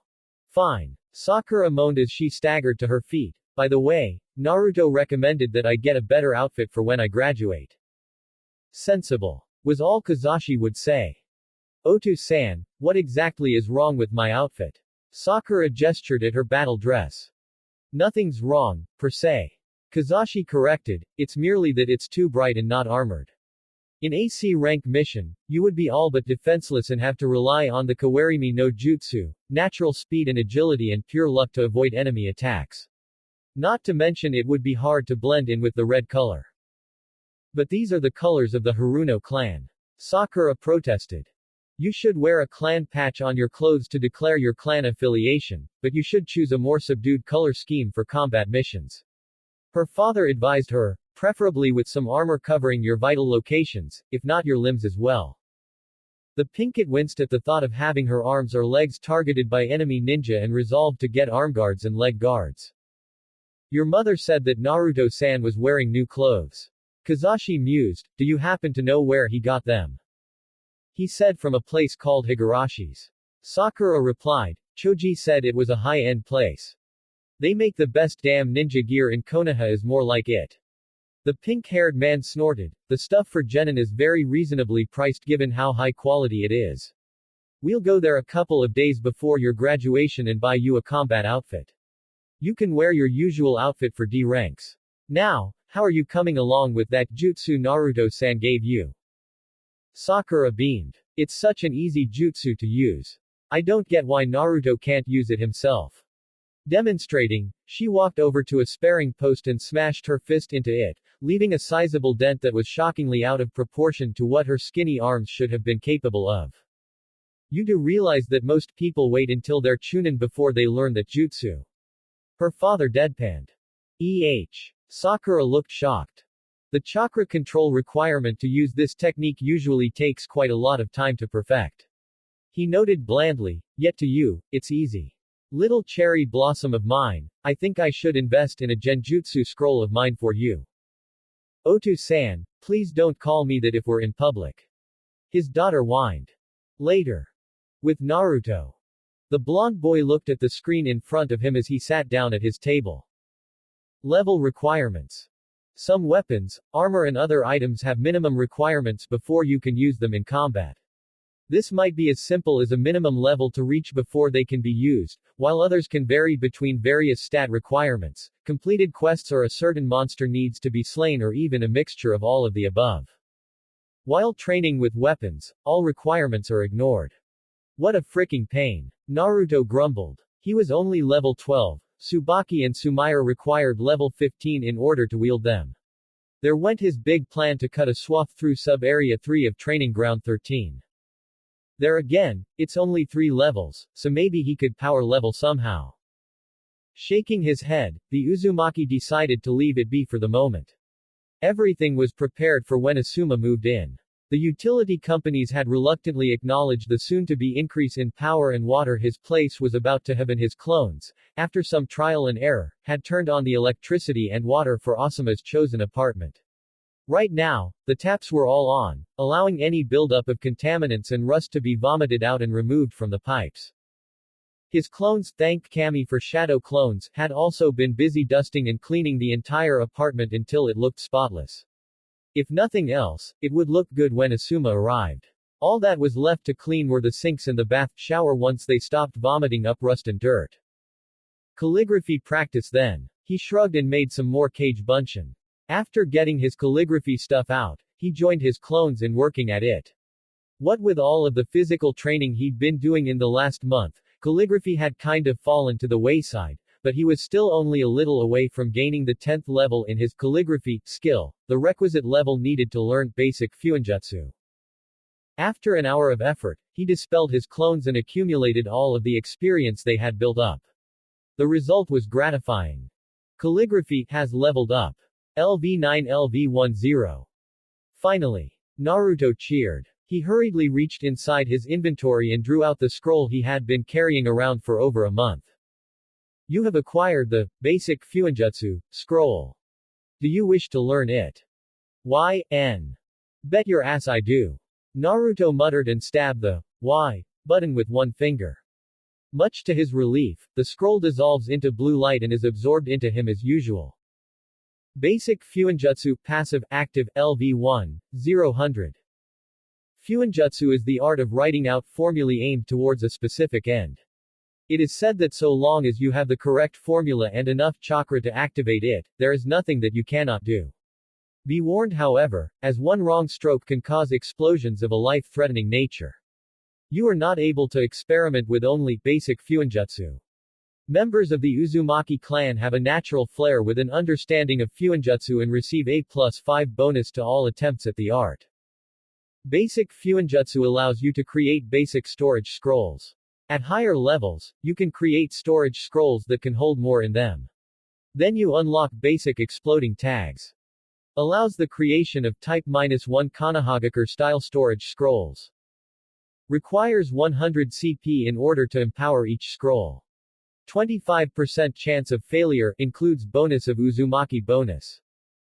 Practicing Fuinjutsu also gives bonus express to calligraphy. Beneath all that were the step-by-step instructions on how to create a storage scroll. Naruto was a bit put out that it would only hold a single kunai or shuriken, but it was a place to start, if nothing else. Okay you guys. Naruto declared, we are gonna practice Fuinjutsu like crazy. These practice scrolls are all very fine and dandy, but not for combat. Boss, we're almost out of ink. One clone stated. Yeah, and we only have about 20 blank scrolls. Another added. Grr, fine. The Uzumaki growled, you turn into Iruka-sensei and go get us more ink. You go to Higarashi's and buy as many blank scrolls as you can. On it boss. The clones chorus and leave the apartment at a run. Meanwhile, you guys start practicing on this storage scroll. Naruto continued, creating and then dispelling another shadow clone so its knowledge was spread throughout the pre-existing clones, then go outside to the roof away from the flowers. And activate them. As the other clones started grabbing scrolls, Naruto mused that having shadow clones was something of a lifesaver. This way, he could test the scrolls without having to risk getting blown up in person. A short while later. With Iruka. The scarred Chunin was taking a stroll over to see his favorite student when he heard the explosion. It clearly came from Naruto's apartment building, so Iruka immediately used a shunshin to teleport to his destination immediately.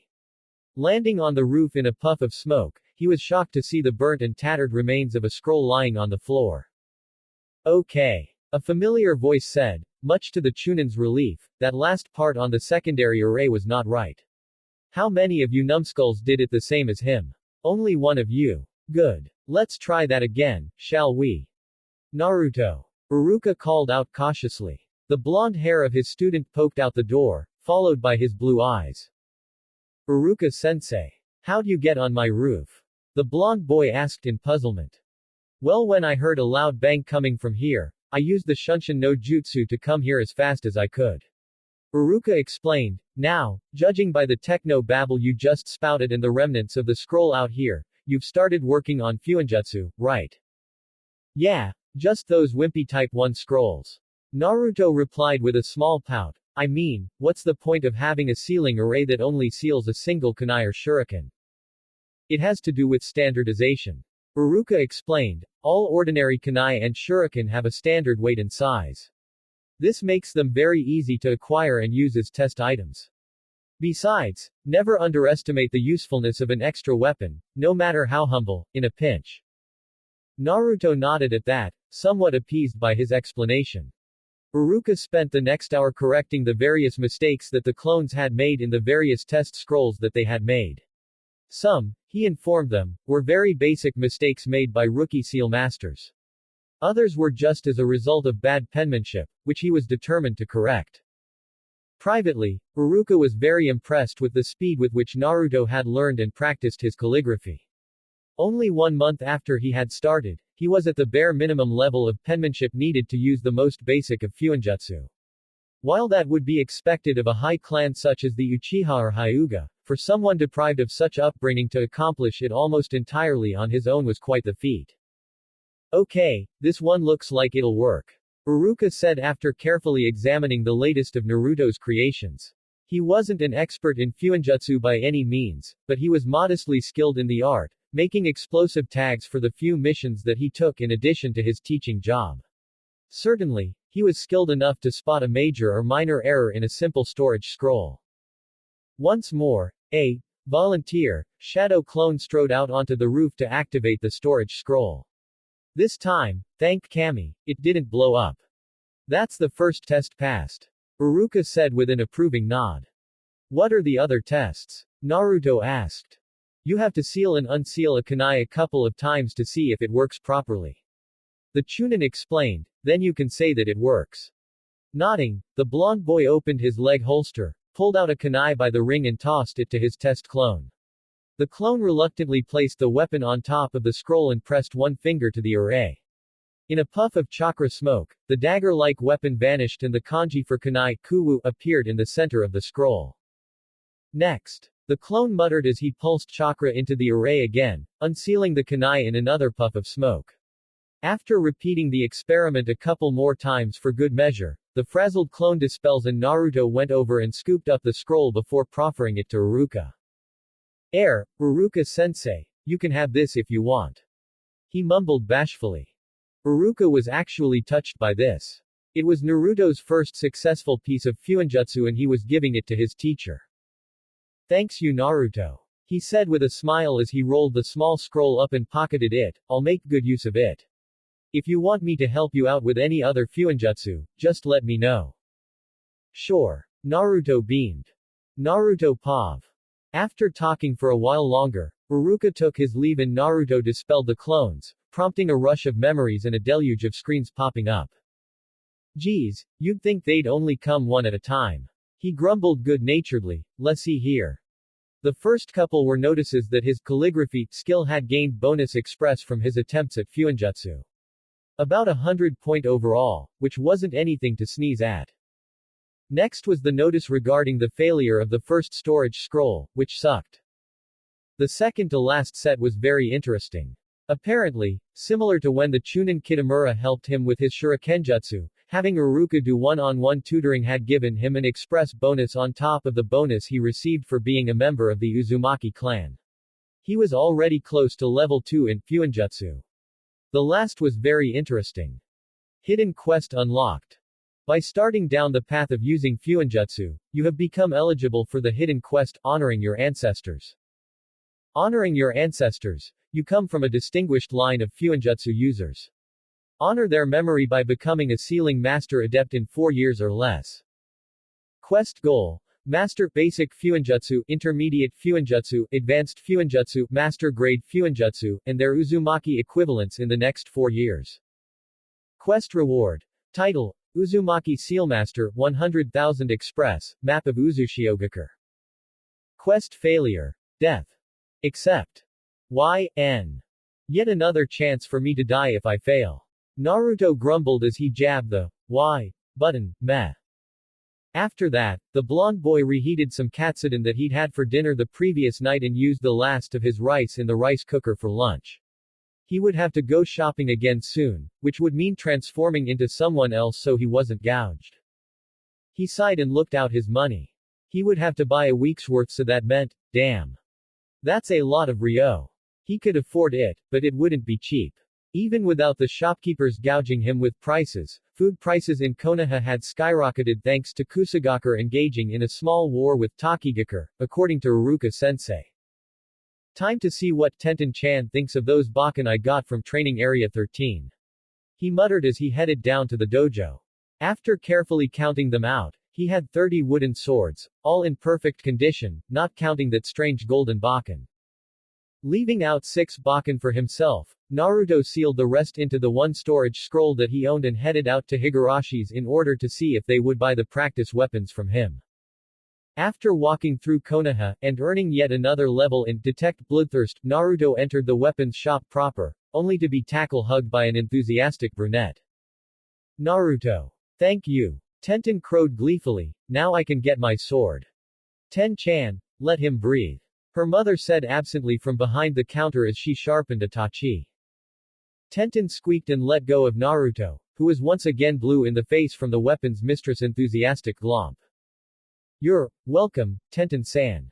He wheezed once he had breath back in his lungs as the genin kunoichi fussed over him apologetically. So what can we do for you this time, Naruto-kun? Kanae asked as she carefully placed the sword she was sharpening on the counter. You were in here just a few hours ago for blank scrolls. For fuinjutsu? Tenten asked in surprise. Yeah. Just made my first type -1 storage scroll earlier on today with Iruka-sensei's help. The blonde boy replied, but I'm not here about that. I found some things in Training Ground 13 that I need to sell. The food prices are going up thanks to that war in Kusa. Kanae made a face. I know, but hopefully that won't go on for much longer. What do you have to offer us? Naruto took out the scroll, placed it on the counter and unsealed the swords. These. The Higurashi matriarch picked up the nearest bakken and examined it with a critical eye, even going so far as to give it an experimental practice swing. Replacing it on the counter, she asked carefully, and you say you found these in Training Ground 13? Yep. How does 10,000 ryo per blade sound to you? She asked. Naruto grinned. Sold. Tenten carried the swords to the section that was made up entirely of practice weapons as her mother counted out 240,000 ryo and handed it over to Naruto, who tucked it into Gama-chan. You gained 240,000 ryo. I suppose that explains where that shipment went missing, at least. Kanae sighed. Sorry. Naruto asked. A couple of months back, half of one of our shipments of wooden practice weapons went missing. Tenten explained as she came back. There were bakken, practice spears, nagamaki, naginata, all sorts in the shipment. Cost us a fair bit of ryo to replace. Oh. I've found 10 or so practice spears too. Naruto said, I'll bring them tomorrow. I guess since they were yours to begin with I should give you your money back. No. Kanae denied adamantly, consider the money we pay you as a finder's fee. The shipment was insured and we got paid for it. Bandit attack, of all the bad luck. What worries me is the fact that they turned up in TG-13 in the first place. Tenten put in, that would imply there's a hole in the defenses that non-chakra users can exploit in there. I'll have a look next time I'm in there. Naruto shrugged, I'm planning on moving into Sub-Area 3 tomorrow. The first sub-area had chakra-mutated squirrels and the second had chakra-mutated moles, so I'm curious to see what this nexter has in store for me. I see. Kanae nodded before turning to her daughter. Ten-chan, what are you up to tomorrow? Tenten blinked at the apparent non-sequitur, but replied, nothing, I think.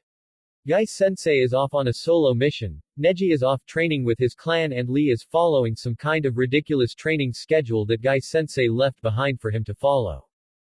Why don't you go with Naruto-kun on his training mission tomorrow? Kanae suggested, from everything you've said, Naruto-kun, you're more of a close-range fighter, right? It would be an idea to see how a ranged fighter like Tenten operates. She's very, very good at shurikenjutsu.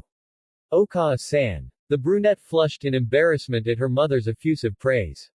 Ah, sure. Naruto nodded, if Tenten wants to come with me tomorrow, I'm fine with that. It'll be nice to work with an active-duty shinobi.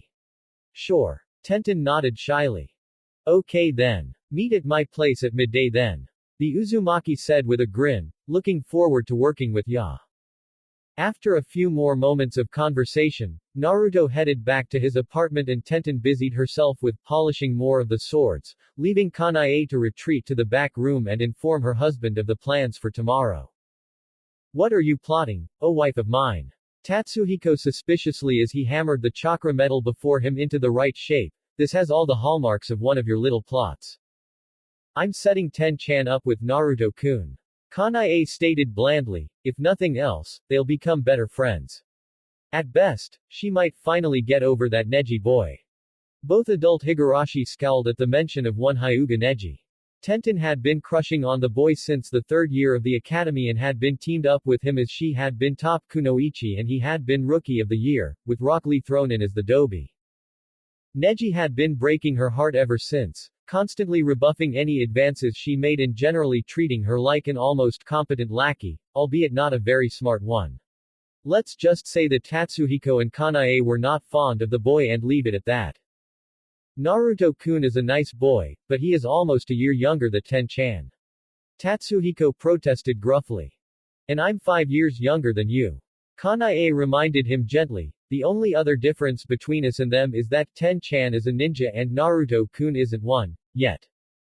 Tatsuhiko, entering protective daddy mode for the first time, did not want his steel-eyed princess, as he called her in the recesses of his mind, to be taken away by a boy quite so soon.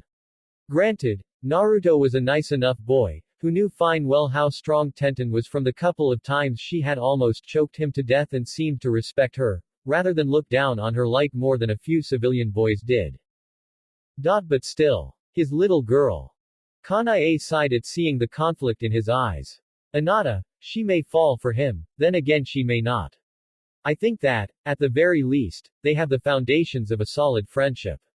Let's just see where it goes, shall we? Yes, dear. The blacksmith sighed.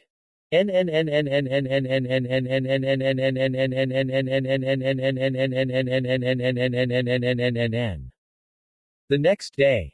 Amekage Apartments.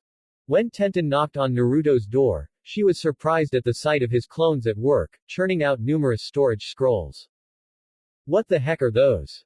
She asked him with wide eyes. Shadow clones. Naruto replied, it's a kinjutsu that I can use only because I have bucket loads of chakra. Ordinarily, it can only be used by Jonin-level ninja, at least. Why haven't you graduated if you can use those? The weapons mistress asked in bewilderment. I only learned the technique a month and a half ago. Naruto explained, it was a special dispensation, I think Iruka-sensei called it, from Jiji, because I can't do the ordinary Bunshin no Jutsu to save my life. Seriously. You can't use the Bunshin. Tenten was taken aback by that before shrugging, meh. No one uses the jutsu once they graduate from the academy anyway. I haven't, not even on the C-rank missions I've been on. Knew it. Naruto muttered. So why are they copying stuff out? She continued. Mass production of Type -1 storage scrolls. The Uzumaki replied with a shrug, practice makes perfect, after all. But they're only clones. Tenten pointed out. Yeah, but when they dispel, I get the accumulated experience of their existence. The blonde boy pointed out in return, it's an ability unique to the Kage Bunshin no Jutsu that makes learning ninjutsu, fuinjutsu and book learning a snap. Higurashi Tenten wasn't a jealous person by nature, but the revelations regarding the usefulness of the Kage Bunshin no Jutsu did spark a slight amount of the emotion in her, but she brushed it away with some effort and turned her mind to the question of why he could do this. If he couldn't use the Bunshin, then being able to use a more powerful version must mean that, no, surely not. You have too much chakra and too poor a control on it to use the Bunshin. She said flatly, while a lack of control doesn't hinder you with the Kage Bunshin no Jutsu. I'm right, aren't I? Naruto nodded sourly. My inheritance as an Uzumaki means that E-rank jutsu like the Bunshin are hard or impossible for me to use. I'm actually perfectly good at the Henge no Jutsu and the Kawarimi no Jutsu, but the Bunshin uses too little chakra for me to use it. That sucks. Tenten had to wince at that. Meh. I'm graduating this time for sure though, so it's all good. Naruto grinned, let me grab my kunai pack and we can go. As the boy dashed into his bedroom to fetch the aforementioned pack of weapons, Tenten had a peek at one of the completed and activated storage scrolls. It was a bit rough, but it was very good. Nice job. She nodded to the clones, who all blushed. Just wait until we get up to regular storage scrolls. One declared. I'd be interested in seeing that. The weapons mistress said with a nod. Sorry for the wait. Naruto said as he hurried back into the room, right, let's go. With that, he gestured at the dozen shadow clones and they dispelled in 2s and 3s. If I dispel them all at once, I get a headache. Naruto answered the question in Tenten's eyes, 2 or 3 at a time with a few seconds in between dispersals is fine though. The older girl nodded, but her mind was working fast. The shadow clone jutsu looked like a very powerful technique, with several drawbacks that justly earned it the title of kinjutsu in her book. Why would Hokage-sama allow Naruto to learn such a dangerous jutsu when he isn't even a genin yet? She wondered, why not one of the elemental clones instead? With Naruto. Observe. Naruto whispered as he looked at Tenten as the two walked down the street, making her profile come up. Name. Higurashi Tenten. Class. Weapons Mistress. Level. 22. Next level. 56.32. Title. Genin plus 15% XP to level 25. Age. 14. HP. 3650 3650. CP. 2600 2600s 2600 3650ths. STR 41. Santa 42. Dex 52. Int 25. Wis 25. Luck 15. Special status Hawkeye passive plus 25% XP to Shurikenjutsu, plus 20% chance to hit while using Shurikenjutsu, unknown ninja heritage. Intermediate weapons combat mastery passive plus 25% XP to any weapons styles learned. Perks Will of Steel. True Kunoichi. Natural talent weapons mastery. Flaws hot-tempered. Controlled fangirl Senju Tsunade. Partially sealed chakra pool. Higurashi Tenten is the top kunoichi of her academy class, a prodigy in the use of any and all weapons that she can lift with her hands, with a special flair for shurikenjutsu. Despite this, she is a fair, friendly person, with a slight dislike for fangirls, despite having similar leanings towards Senju Tsunade of the legendary Three Ninja. Naruto was very impressed by Tenten's stats. Her dex stat in particular was off the charts. How the hell did she get it so high only a year out of the academy? He considered two anomalous points on her profile, the unknown ninja heritage special status and the partially sealed chakra pool flaw. The former was fairly straightforward in that she was descended from a ninja clan of some description, probably one of the clans all but wiped out during the day of the QB 12 years ago. Partially sealed chakra pool was another thing though. From what his basic knowledge of Fuinjutsu told him, sealing someone's chakra, even slightly, was a difficult task to accomplish for even someone of Jiraiya of the Sanin's skill without causing unfortunate side effects.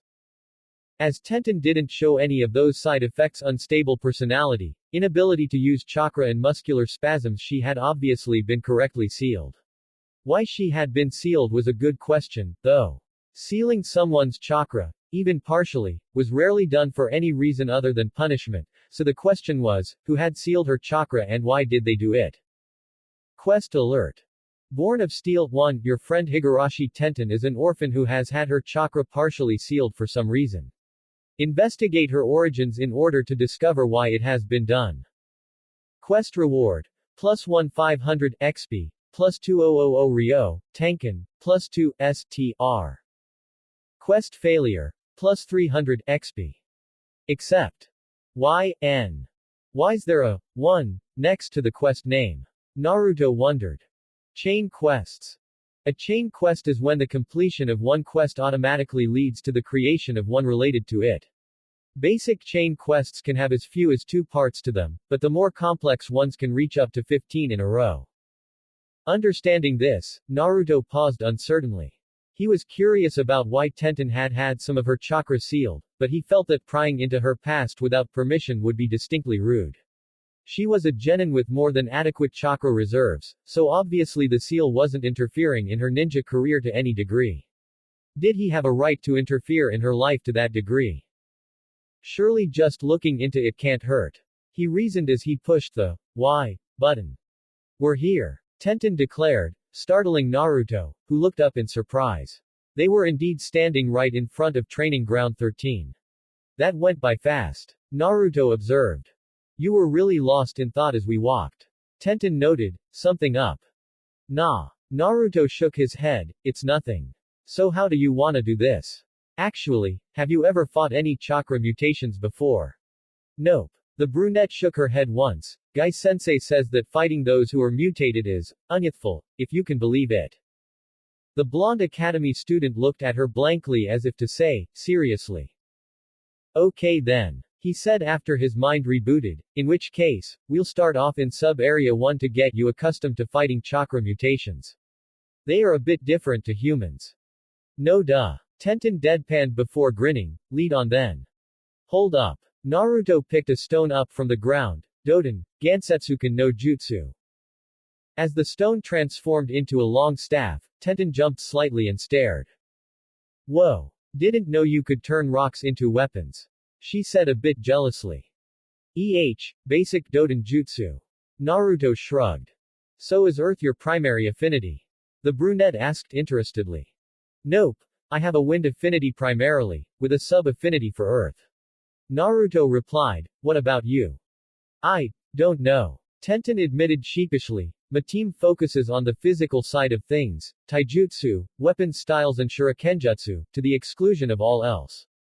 The only real ninjutsu I know are the Academy 3. That's. Naruto was struck dumb by the stupidity of that training style. Before he remembered something, your team has that Rock Lee guy, right? The one who can't use ninjutsu or genjutsu. Maybe that's why your teacher isn't training you in it, to make things fairer on him. True, that, and the Hyuga prodigy, Neji, is on my team too. Tenten nodded glumly. He disdains anything that isn't the Juken Taijutsu style of the Hyuga clan. So I'd be the only one learning anything. That's still unfair to you. The Uzumaki frowned before shrugging. Meh. If I find any jutsu scrolls in here, have a look at them and see if they interest you. Heck, I'll even teach you the couple of wind and earth techniques that I know. This earned him another hug from the brunette. Inside Sub-Area 1. Holy crap. Tenten gawped at the 3 rabid red squirrels, as they snarled at her and Naruto. Those things are huge. Yep, and they're about to charge. Naruto said grimly, so get ready. Doten. Iwa Bunshin no Jutsu. As 20 rock clones clawed their way out of the ground, Tenten gawped for another moment before shaking herself out of her stupefaction and drawing a kunai in each hand. Any hints for weak spots? She asked.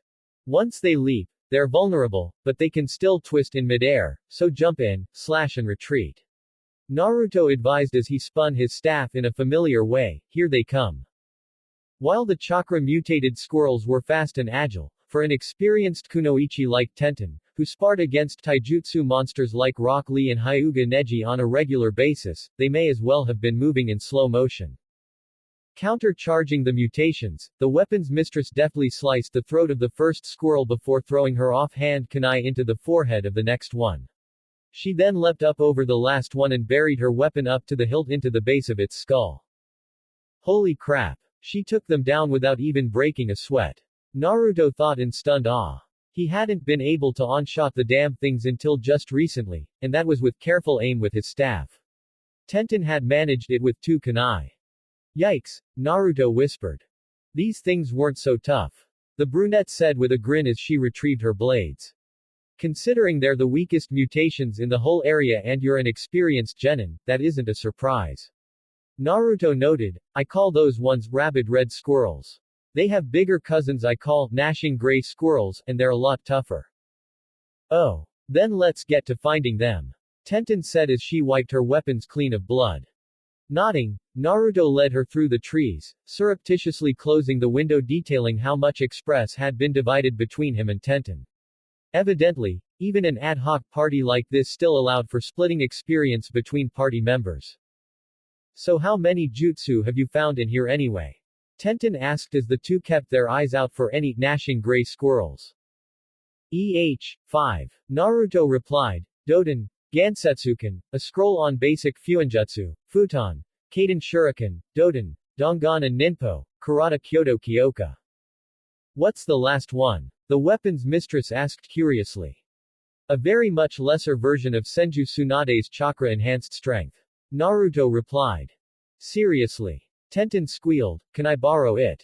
Please. Sorry, I gave that jutsu scroll to a classmate of mine as a present. The blonde boy said apologetically, if we find another one here, it's your though. My chakra control is way too spotty to use the blasted technique. This earned him a grin and a nod from the brunette. With Tenten's superior strength, it only took them half an hour to clear Sub-Area 1 and move on to Sub-Area 2. Here, Tenten had a great deal of trouble against the mutated moles, as the Dongan they fired off were immune to her thrown weapons. She switched to close combat and unsealed a Sansetsuken 3-section staff leaping around the boulders to smash the slavering star moles over the head so quickly they had no time to hit her with their claws. The kunoichi clearly knew how to strike the chakra mutations for best effect, crushing their skulls with every blow she dealt out. Naruto made a mental note for the umpteenth time to not get on her bad side. You are a very scary girl, you know that Tenten. He said after the last mole fell to her. Why thank you. The brunette beamed at him, as if she hadn't had such a nice compliment in ages. Naruto made another note to himself that strong kunoichi were slightly weird. As they made their way to the entrance of the next area, Naruto compared his style with Tenten's and found it wanting. She moved quickly and precisely through her enemies, dealing with them with minimum expenditure of effort and maximum amount of damage. Hey Tenten, what taijutsu style do you use? He asked curiously. Oh, I don't really use a taijutsu style. The brunette replied, I almost always have at least a kunai out, preferably more than one.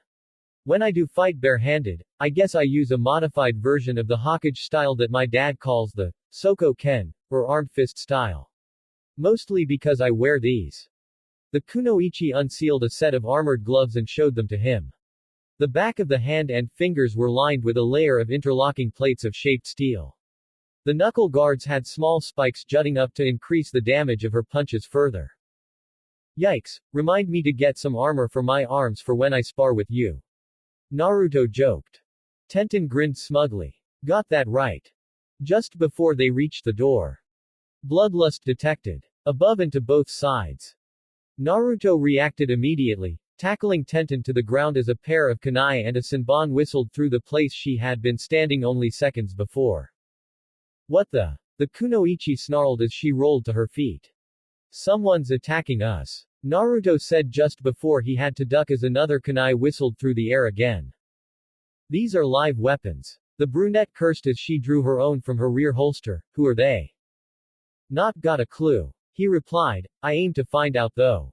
All clones bombard the tree line. As numerous Gansetsu can pelt the trees like rain, Tenten had to ask, why are they throwing their staves? They can be used as either close combat weapons or as ranged weapons. The blonde explained hurriedly, aha. Got one of the bastards. Indeed, one of the assailants fell from a tree with a Gansetsuken impaled through his leg. He wore blue combat trousers with white splotches dotted over it, a slate gray shinobi vest and a Hittite 8 with 4 diagonal lines in a square formation engraved on it, with a single horizontal line bisecting it. Kurigakur nuke nin. Naruto shouted in warning. That's right, brat. The fallen man said in a monotone as he nonchalantly tugged the stone stave out of his leg, we were going to sell you and the girl, but for wounding me, we'll make you watch as we ruin her before we sell her. The man was soon joined by 3 other missing ninja, all from Kurigakur. One made a lewd gesture at Tenten with his hips. The blonde orphan ground his teeth together in anger. He glanced at Tenten, and recoiled as anger seemed to emanate from her like a tangible, physical force. Her expression was almost demonic and the blonde boy was very, very grateful that she was on his side. Without saying a word, she pulled out 2 scrolls from her specially made side pouches, slammed them down onto the ground and then rapidly ran through 5 hand signs tiger, dragon, monkey, hare and snake before crossing her arms. Ninpo, ninja art, she growled, Soshoryu. Twin rising dragons. An explosion of smoke concealed her before a pair of long streams of smoke rose up. Naruto blinked as they actually looked like dragons. They stretched up, reaching high into the heavens, and Tenten was rising up rapidly to match them. Ruin me. Sell me and Naruto. She hissed, we'll see about that. Naruto gazed in awe at Tenten as she seemed to float in midair, with the scrolls appearing out of the smoke dragons. She was really, really amazing, but really, really pissed at the nuke nin. The blonde boy decided that keeping on this girl's good side was a priority in the future.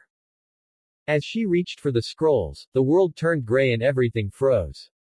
Tenten, the movement of the trees and the movement of the nuke nin, all stopped dead. Karmic choice. This choice will determine the future of your relationship with Higurashi Tenten. Choose carefully, because words once spoken cannot be taken back, and actions speak louder than words.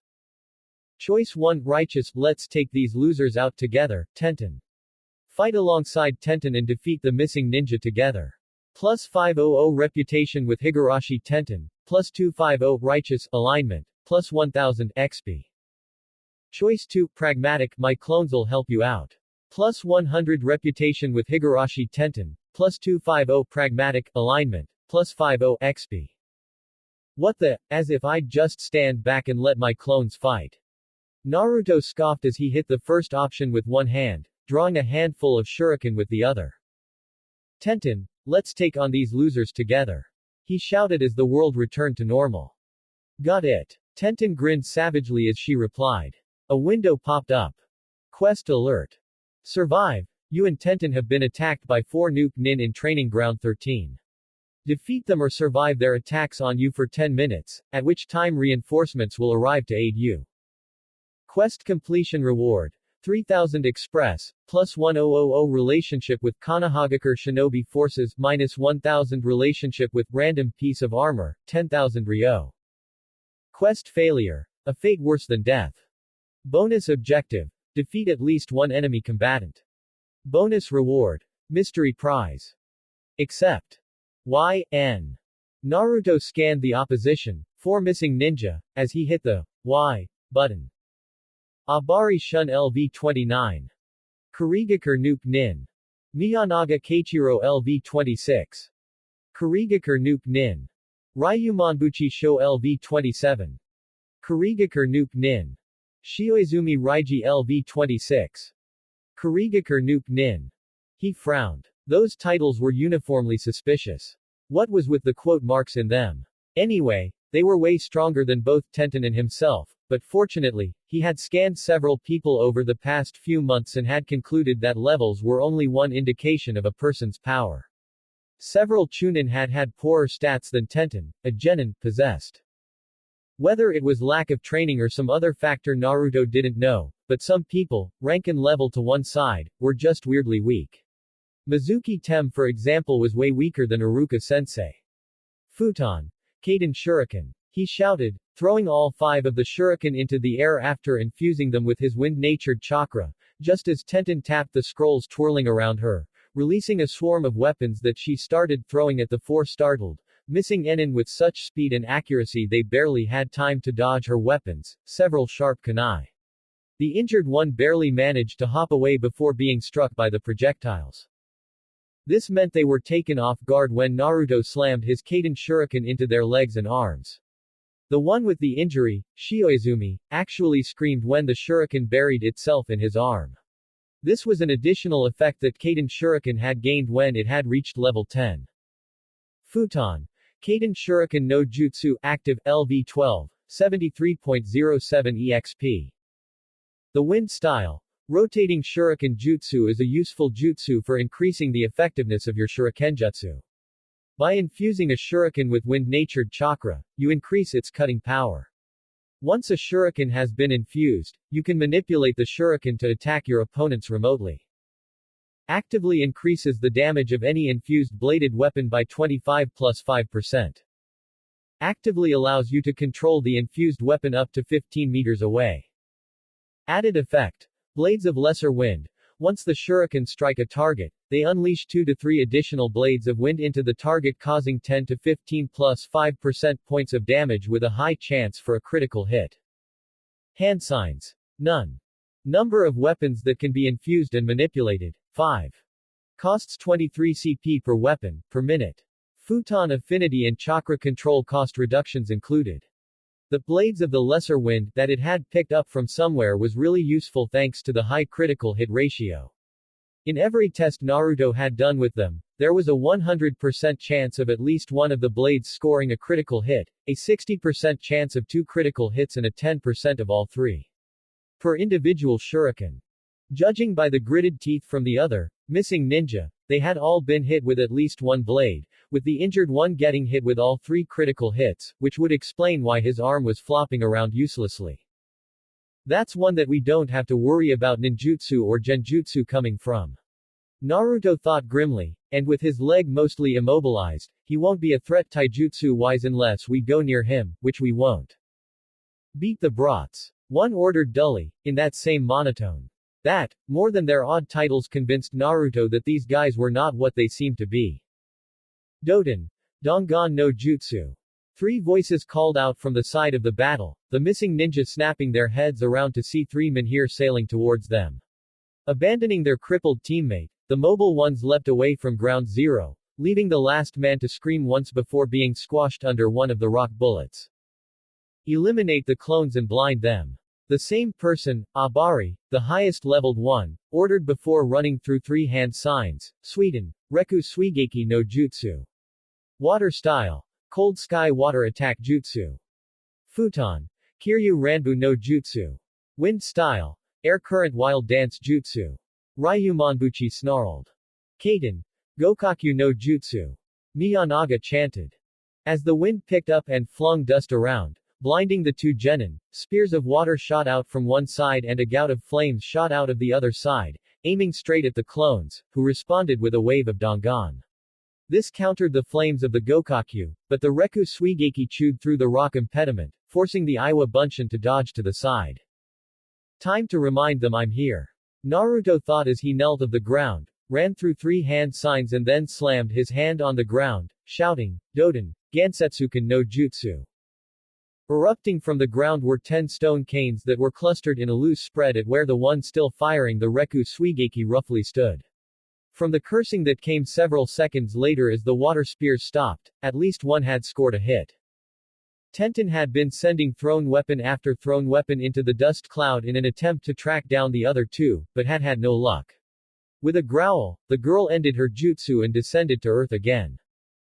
Bojutsu. Sansetsuken, Staff Jutsu. 3-section cane. She muttered as she unsealed a plain black staff that had 2 divides spaced equally. How are you doing, Naruto? Killed one of them, wounded another. He replied grimly, there should be reinforcements coming soon, what with all the noise we've made here and the flash from the Kaiden Jutsu.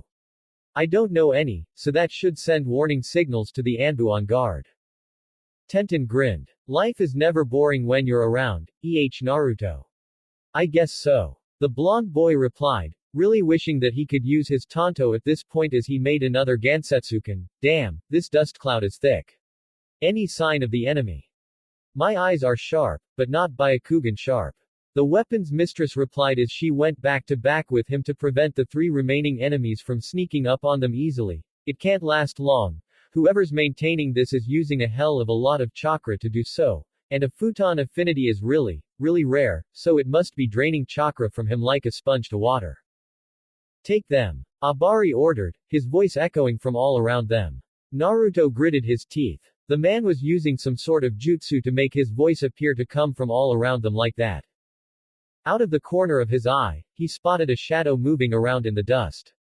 These people had to be capable of elemental clones as well, so he couldn't risk reacting yet. He heard a whirring sound in the air and then a metallic clank as Tenten deflected a shuriken with her staff, then he felt a presence from above. Down! He shouted, following his own advice and doing so. Tenten did as well, just in time to dodge a savage slash from Miyanaga wielding a ninjutsu. We have to take them alive, you idiot. Abari said as he appeared and tried to cut Naruto's arm off with his own weapon, an extra-large kunai that was more of a sword than a kunai. Screw that. He killed Shioizumi. Miyanaga said in a monotone, I'm going to kill him and take his girlfriend as my bitch. Naruto actually snarled at this. Tenten got physical. She lashed out with her staff and separated the staff into 3 sections linked by thin, but strong chains. She whacked Abari across the head, drew the staff back and grabbed the 2 outer sections before delivering a punishing barrage of hits with the metal-capped ends on Miyanaga's abdomen. Sansetsuken Bojutsu. Sengeki Renden. 3-section cane staff jutsu. 3 strikes barrage. The weapon's mistress growled angrily as she backed away from the wheezing man, I'm no man's bitch. And Naruto's my friend, not my boyfriend. Anbu. The third man called, scatter. With a curse and a pathetic attempt at a murderous glare in their direction, the 2, missing ninja, vanished in puffs of smoke seconds before a strong gust of wind blew the dust cloud around them away and 4 figures in gray armor and animal masks appeared around the 2 of them. Uzumaki-san, Genin Higurashi, or either of you hurt? The one with a bird mask asked urgently. We're both fine, Tori-san. Naruto replied, the only ones who got hurt were the Nuke Nin. Nuke Nin. Inside Konoha's walls. The cat-masked Anbu asked sharply, Saru, go and alert the Chunin patrollers that we have a breach. Ryu and I will take these 2 to Hokage-sama. There's a dead Nuke Nin under one of the Dangan. Naruto said, his face turning a bit green. Crushed him. First kill jitters. Neko muttered, come on Uzumaki-san. Hokage-sama will want to talk to the both of you. Ryu, take Genin Higurashi. Tori, Gather all of Genin Higarashi's weapons and seal up the body of the nuke nin for Yamanaka-san to analyze later. Tori nodded and set to work with Naruto's shadow clones as Naoko and Ryu vanished with the two kids. Later. Hokage's office.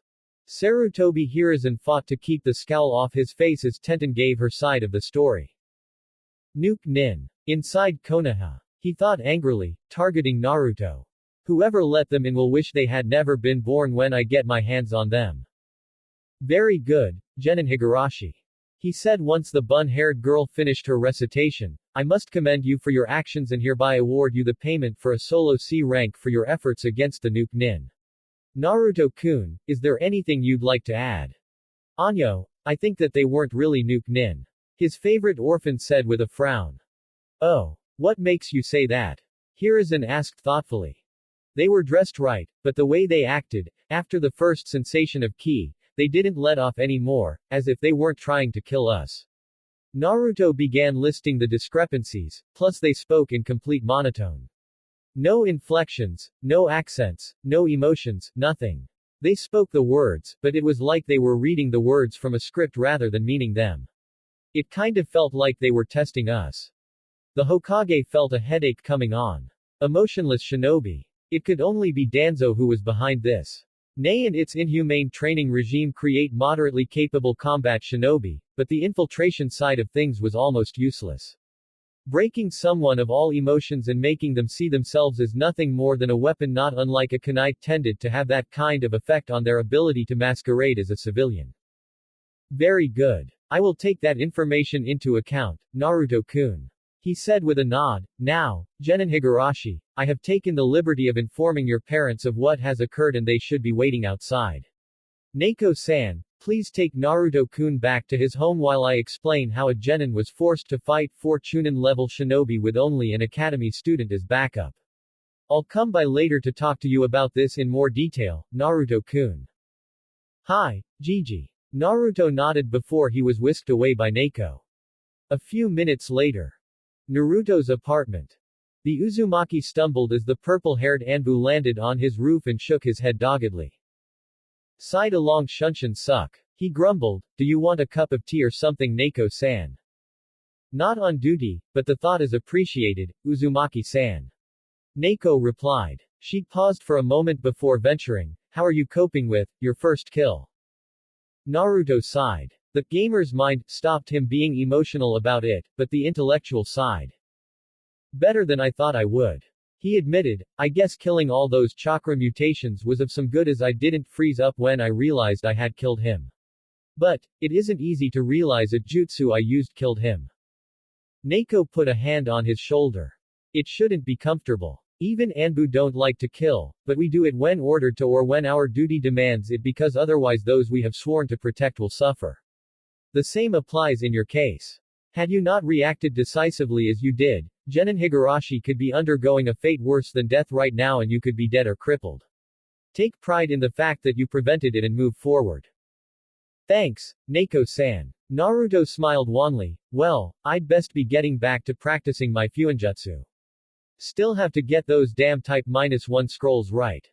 May I see a copy? Naoko asked curiously. Naruto led her into his apartment, pulled one from the pile of finished scrolls and handed it to her. Examining it, she nodded slowly. This is actually very well done for an amateur. Keep practicing as you have been and you could sell these. Would people actually but storage scrolls that can only hold a single kunai? Naruto asked doubtfully. This size of storage scroll is small enough and thin enough to conceal easily. Naoko explained, on infiltration missions, being able to conceal a scroll with a weapon in it can mean the difference between life and death if things go wrong. So yes, you could sell them. 700 ryo a scroll, say. Wow. The blonde orphan said as he looked at the pile of scrolls with a new light, never realized these things could be useful. A saying from Hitaki Sakumo, Konoha no Shiroi Kiba, the white fang of Konoha, applies here. Naoko said, look underneath the underneath. See that which is not immediately obvious and the subtext that flows beneath what is typically seen and heard. You would be surprised as to how many things happen that you can't see normally. Naruto nodded slowly. Thank you for the advice, Naoko-san. Think nothing of it. The masked woman replied, I must be heading back now. Hokage-sama will be with you by 7. With that, the Anbu walked out of the apartment and vanished in a Konoha Shunshin. So it was with a sigh that Naruto set up his miniature Fuinjutsu assembly line and settled down to examine the flurry of screens that had popped up since the ambush. Karmic choice. Righteous. You gain plus 500 reputation with Higurashi Tenten. You gain plus 250 righteous alignment. You have defeated Shioizumi Raiji. You earn 1500 express. Higurashi Tenten earns 1200 express. You have leveled up. LV12 LV13. You have 5 attribute points to spend. You saved alerted Higurashi Tenten to an attack from her blind spot. You gain plus 500 reputation with Higurashi Tenten, Higurashi Kanae, and Higurashi Tatsuhiko. Quest complete. Survive. You have survived the storm upon you. Congratulations on surviving. Quest completion reward. Plus 3000 XP. Plus 1000 reputation with Konoha Shinobi Forces minus 1000 reputation with Lesser Fujin Jacket 10,000 Ryo. Bonus objective achieved. You defeated the Kurigakure missing ninja, Shioizumi Raiji. Bonus objective reward. Futon. Senfukyu Jutsu Scroll plus 250 relationship with Konoha Anbu Forces. You have leveled up. LV13 LV14. You have 5 attribute points to spend. You impressed the Hokage with your analysis of your opponents. Plus 250 reputation with Sarutobi Hiruzen. Phew, that's cool. With my Academy student title not working anymore, it usually takes forever to level up. Naruto grumbled. Seriously. It took a month of constant grinding to level up twice once he reached level 10. Name. Uzumaki Naruto. Class. The Gamer. Level. 14. Next level. 01.21%. Title. Academy Student plus 25% XP to LV10. Age. 12. HP. 1700. CP. 1700. STR. 39. Santa. 44 plus 10. Dex. 30. Int. 30. Wis. 34. Luck. With 10 AP to play with, Naruto had to consider exactly what he wanted to do. His stamina was still far and above his top stat, with strength a close second. Dexterity was flagging though, so he dropped 5 points into that, with the other 5 going into intelligence. Now for the really good stuff. He opened his inventory and pulled out the jutsu scroll he had received for completing the bonus quest and grinned when the window popped up. You have acquired the Futon Senfukyu Jutsu Scroll. Do you wish to learn this? YN. Finally. Another Futon Ninjutsu. Naruto cheered as he stabbed the Y button. All the Doden ninjutsu were nice, but he was really wanting to up the arsenal of his primary affinity. Congratulations. You have learned Futon Senfukyu. Futon Senfukyu active LV1 000. Wind style. Spiraling wind ball is a high C rank jutsu that, with time and practice, can be strong enough to pierce through solid rock. After forming the hand signs, the user brings their dominant hand to their lips and exhales, creating a sphere that can be fired at the target. With practice, these spheres can be fired consecutively. Hand signs. Bird rat bird. Spheres fired. 1. Range. 10 meters. Damage. 25 plus 5%. Chakra cost. 27.4 CP. Huh. Naruto muttered. Yes, it was a long-range wind jutsu, something that he had been trying to get for a while, but it was somewhat less destructive than he had been hoping for. Well, I'll just have to train it up. He resolved. Next, he took out the Lesser Fujin jacket from his inventory. It was royal blue, with light green trimming and the kanji for Wind Feng emblazoned on the back in black. There was even a patch on the arms to put a clan emblem on, which he would have to do. Observe, he said. Lesser Fujin jacket. Emblazoned with the kanji for wind, this jacket is perfect for one who aspires to wield Futon Ninjutsu, as it is said that one who wears it will have their Futon Ninjutsu empowered. Part of the Lesser Fujin set. Level 12.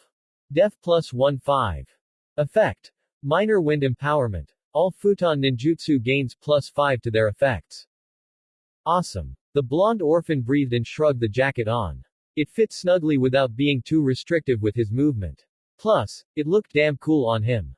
Just about the only thing better would be a Haori of some kind. How are the scrolls coming, guys? Naruto asked. They look much better than the last lot. One clone opined as it examined its work critically. Bearing in mind we've only been at this for a few days, that's pretty good. Do we need to do another scroll run? He asked the clone that was in charge of keeping account of the scrolls and ink. Not today or tomorrow, but the day after, definitely. The clone replied, ink'll last about that long too. Well, that's something at least.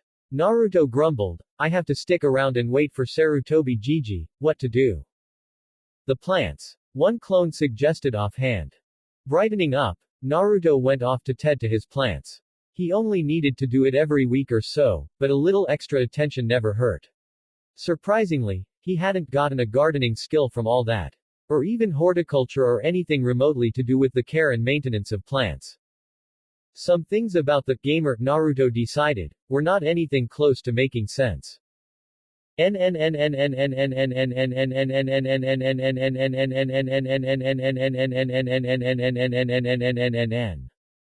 Later.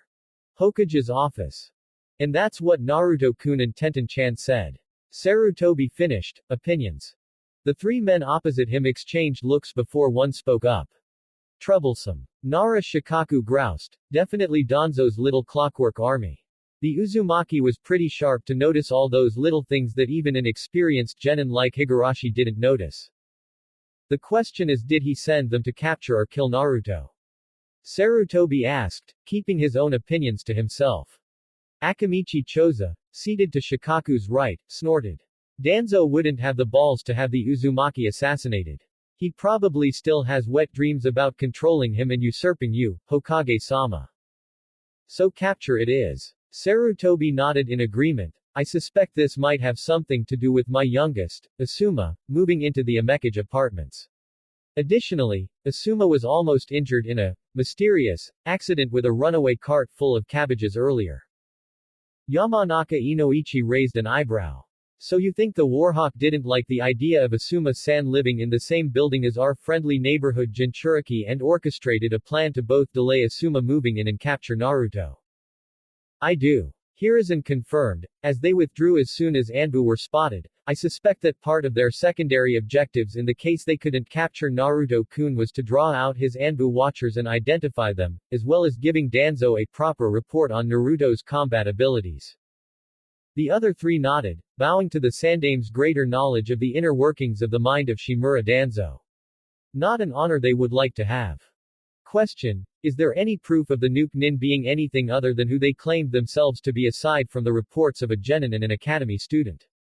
Shikaku asked. No. Sarutobi grated, the one that Naruto-kun killed had his head crushed rather spectacularly, so there isn't any brain for a Yamanaka to probe or any remaining sign of the Juinjutsu that Danzo uses to keep his agents from talking. Just about the only odd thing about the corpse is that it is pale, as if he had not been exposed to sunlight for many years. Nay. Shikaku shook his head in disgust, so what's the plan? Obviously, Naruto-kun will be in danger of further attacks if Danzo thinks he can get away with it. Sadly, I cannot give him a larger detail of Anbu without compromising other missions. Sarutobi said with a sigh, Asuma will mitigate that somewhat, but he'll be on missions in another month's time, so his aegis shall be limited, especially when he takes a genin team. He requested our kids, I memory serves. Inoichi mused, you gonna say yes to that? I am tempted to. Sarutobi admitted, yet Asuma is probably the only person in Konoha other than Danzo and myself with an extensive knowledge of futon ninjutsu, and Naruto is a primary wind element, with an earth sub-element. Weren't you planning on putting the Uzumaki with Hitaki? Shikaku asked. Kakashi requested him, along with Uchiha Sasuke, but Naruto-kun broke down the team dynamic of a potential team-up with him, Sakura-chan and Sasuke. The Hokage said as he lit his pipe, not a pleasant one. He has been working with Sakura-chan to improve her general fitness and taijutsu with success, but Sasuke has a superiority complex, as well as an inferiority complex. Naruto-kun's rapid gain in strength since he started applying himself fully has made the Uchiha throw some unsettling looks at him. Troublesome. Choza commented, earning himself a dirty look from the original user of that phrase. Just about the only thing I would suggest, Shikaku said reluctantly, would be to have the place full of such politically sensitive people that you would be required to have several teams of Anbu guarding it, clan heirs and heiresses, visiting dignitaries, ambassadors. Those sorts of people. Either them or people who require watching due to suspicious behavior, but the first would be preferable. Obviously. Sarutobi nodded, but in case you hadn't noticed Shikaku, there isn't exactly a surfeit of clans who want their heirs or heiresses to move into a Jinchuriki's building. Hiyashi, just to give a random example, would throw a fit at the suggestion. As for dignitaries and ambassadors, there's already the Golden Leaf Hotel and the dignitaries' barracks in the Hokage Tower itself. And I refuse to put Naruto-kun in further danger by entertaining the last suggestion. You could have the genin from the newly graduated class move in there after graduation. Shikaku pointed out lazily, give them some guff about learning independence and financial management. With so many in one place, you'd be obliged to make the Amekage apartments a high-priority watching situation. Useful for after graduation, but not so much at the moment. Inoichi pointed out, there's still several months until then. Well, Yoshino won't let Shikamaru move out before graduating, I'll tell you that for nothing. The Nara clan head said firmly, I can imagine the same would be true for your wives. Inoichi and Choza grimaced and nodded in agreement, making Sarutobi chuckle. While not anywhere close to being as intimidating as Nara Yoshino, the wives of the other two members of the original Ino Shika-cho were not women to be crossed lightly, if at all. I think we should table this until we have more ideas. He said firmly, for the moment, Naruto-kun is safe and I shall instruct his Anbu guards to maintain a stricter vigil on him while in training ground 13 to prevent this sort of incident from happening again. Inoichi, how did the interviews with the former council members go? The Yamanaka smiled grimly. Oh, they were most illuminating. I'll have the report written up for you by the end of the week. Excellent. The Hokage was sick and tired of people messing with Naruto and deliberately making things hard for him, so that report would be highly useful in making those who had removed all mention of Uzushiogakure from the syllabus. He knew that the main instigator would be Danzo, with Kaharu and Homura as either willing conspirators or unknowing patsies. Those three had always disliked how Uzu had been so prominent, with Danzo quite plainly greedy for the many powerful Fuinjutsu techniques that the Uzumaki had at their command. It was of no surprise that they were behind the total suppression of Uzushiogakure's existence, other than a small note that it had been destroyed at the start of the Second Great Ninja War. Until recently, Sarutobi had been too tired to do much other than the thrice-damned paperwork and block attempts to have Naruto further ostracized by the civilian council, but with the revelation of exactly how much his surrogate grandson had been putting up with unbeknownst to him, a fire had been lit inside the old Hokage. The Sandaime Kami no Shinobi was back and no one would do further harm to Naruto or any other citizen of Konoha if he had a say in matters.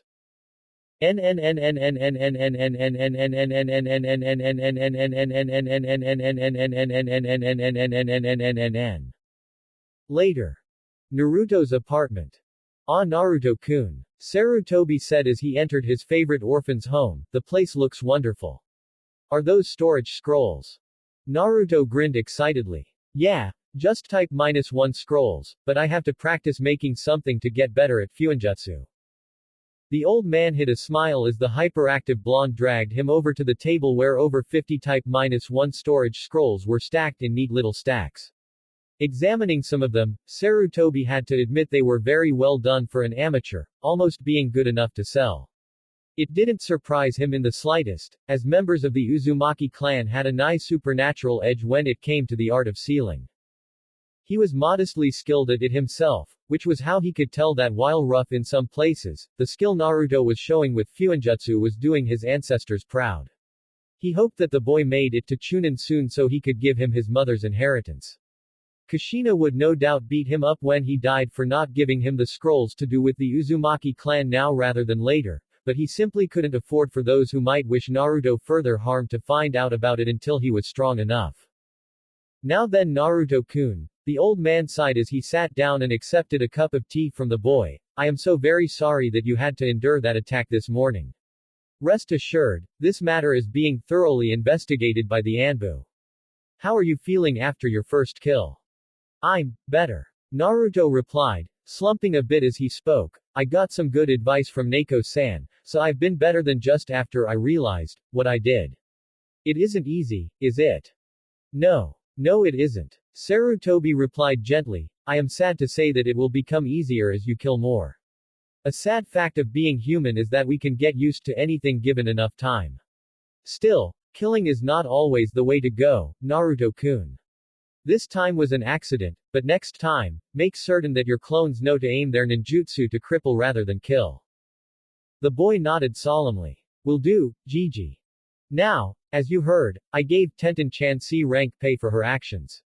The old Hokage continued, sadly, I cannot pay you for your actions, which both your reports make clear contributed to holding the missing ninja at bay, but I can give you these. Reaching into his sleeves, he pulled out 2 scrolls and set them before a wide-eyed Naruto. These jutsu scrolls contain a Kaden technique and a Suiten technique. He explained. But I'm Futon primary, Doden secondary, Naruto said in confusion. While it is important to learn jutsu that naturally costs less chakra to use and is more effective when you use it, it is also important to have a wide variety of skills to use. Learning ninjutsu outside of your primary elemental affinities is one of those skills. Sarutobi lectured him. I was born with primary Kaden, secondary Doden, and I was happy with those skills for a while. Then I lost when I fought someone who was a primary Suiten, secondary Lightning, so I started to learn jutsu outside of my primaries so that would never happen again.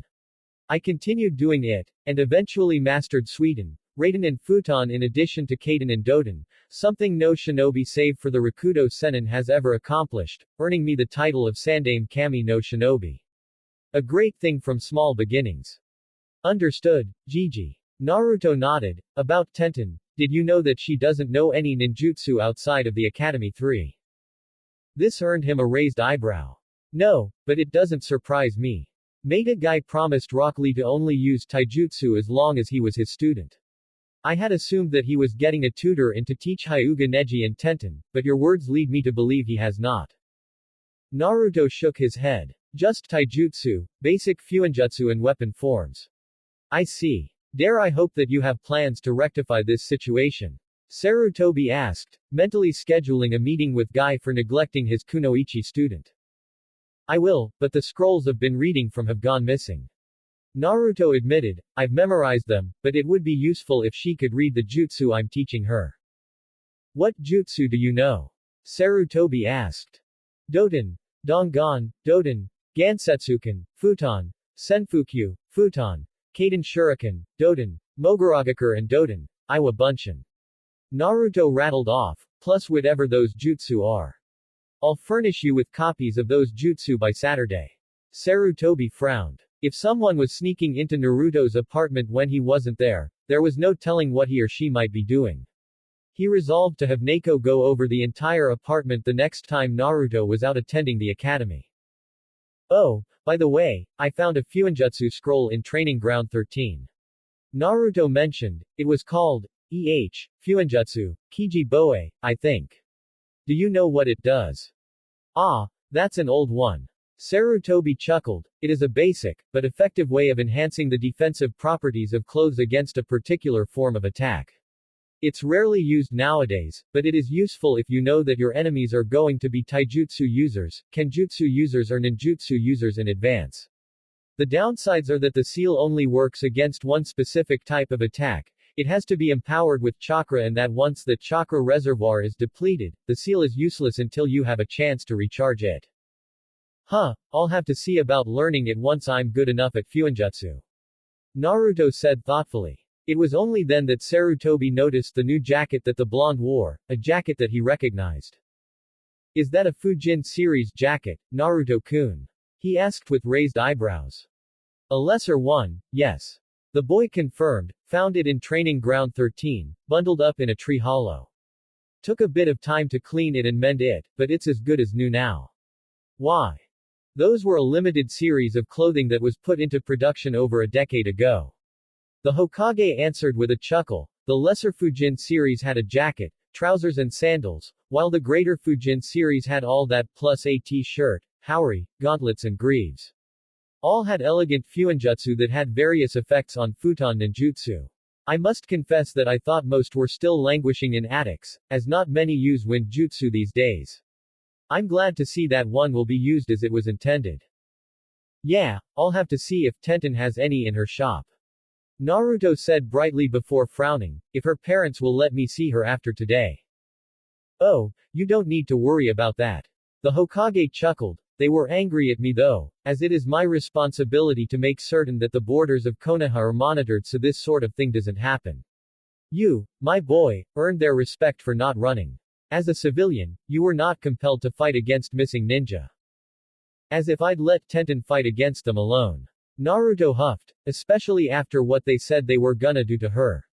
Even if it was just a cover story. Sarutobi chuckled again. Yes, that was just like Naruto. Hokage-sama. Neiko appeared in a puff of smoke behind the village leader. You wished me to remind you about the fact you're hosting dinner at your home for Asuma-san and Asahi-san. Ah, so I am. Is it that time already? The Sandaime mused as he glanced at the time. Well, it seems I must be off, Naruto-kun. Neiko-san here will bring you the scrolls you requested soon. Thanks, Gigi. Tell Asuma-sensei his apartment is ready for him to move into whenever he wants. Naruto waved bye to him and Neiko as the two left. I'll do that, my boy. Sarutobi chuckled before vanishing in a shunshin with Neiko. The next day, early morning. Tenten's room, Higurashi residence. Higurashi Tenten yawned as she got up from her bed and padded into the bathroom. She was the only one who used it, as her parents had an ensuite. As she went through her daily ablutions on autopilot, her mind was wandering, especially focusing on the previous day. For the first time, she had been in serious danger inside the walls of Konoha. Not only that, she had beaten the crap out of at least one of them, alongside her new friend, Uzumaki Naruto.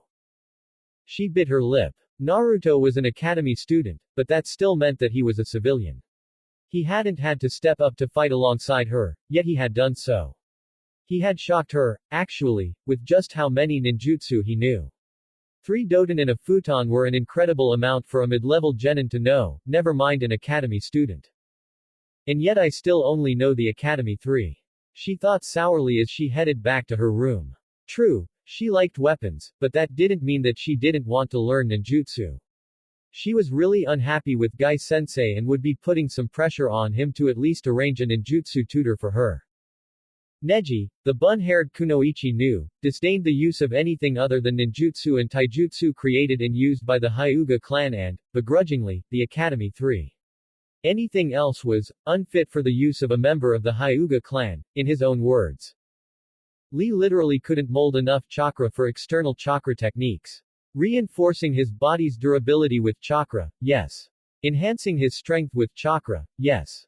Any actual ninjutsu or genjutsu, no. It wasn't his fault, but it was an irrevocable fact that it was impossible for him.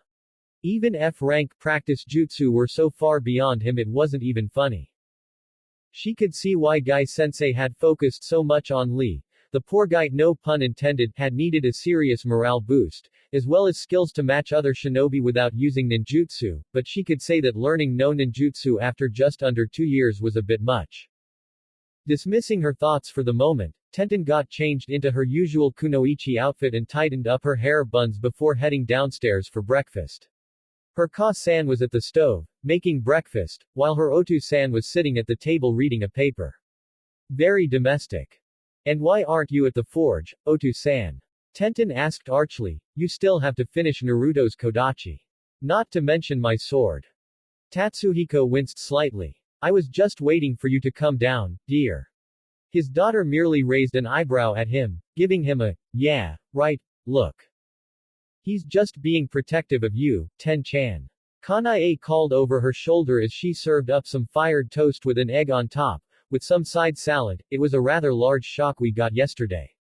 Nuke Nin inside Konoha's walls, attacking our daughter and her friend. I'm surprised he isn't trying to make you take a couple of days off from shinobi duties. Kanae tilde. Her husband moaned. No chance. Tenten stated flatly as she sat down. Naruto fought as a civilian and actually killed one of those bastards. I need to step up my training. You already train most of the hours a day when you aren't in the shop. Tatsuhiko protested. Yeah, but I'm going to have to learn some ninjutsu. Tenten countered as Kanae served her. My bukijutsu techniques are all very well, but some wide area ninjutsu would have been useful yesterday. Naruto knows at least 4 elemental ninjutsu already. My, Kanae murmured, impressed, most genin know 1, perhaps 2 within the first year. 3 before he's even graduated from the academy. Now that is impressive. I just don't get how he hasn't graduated yet.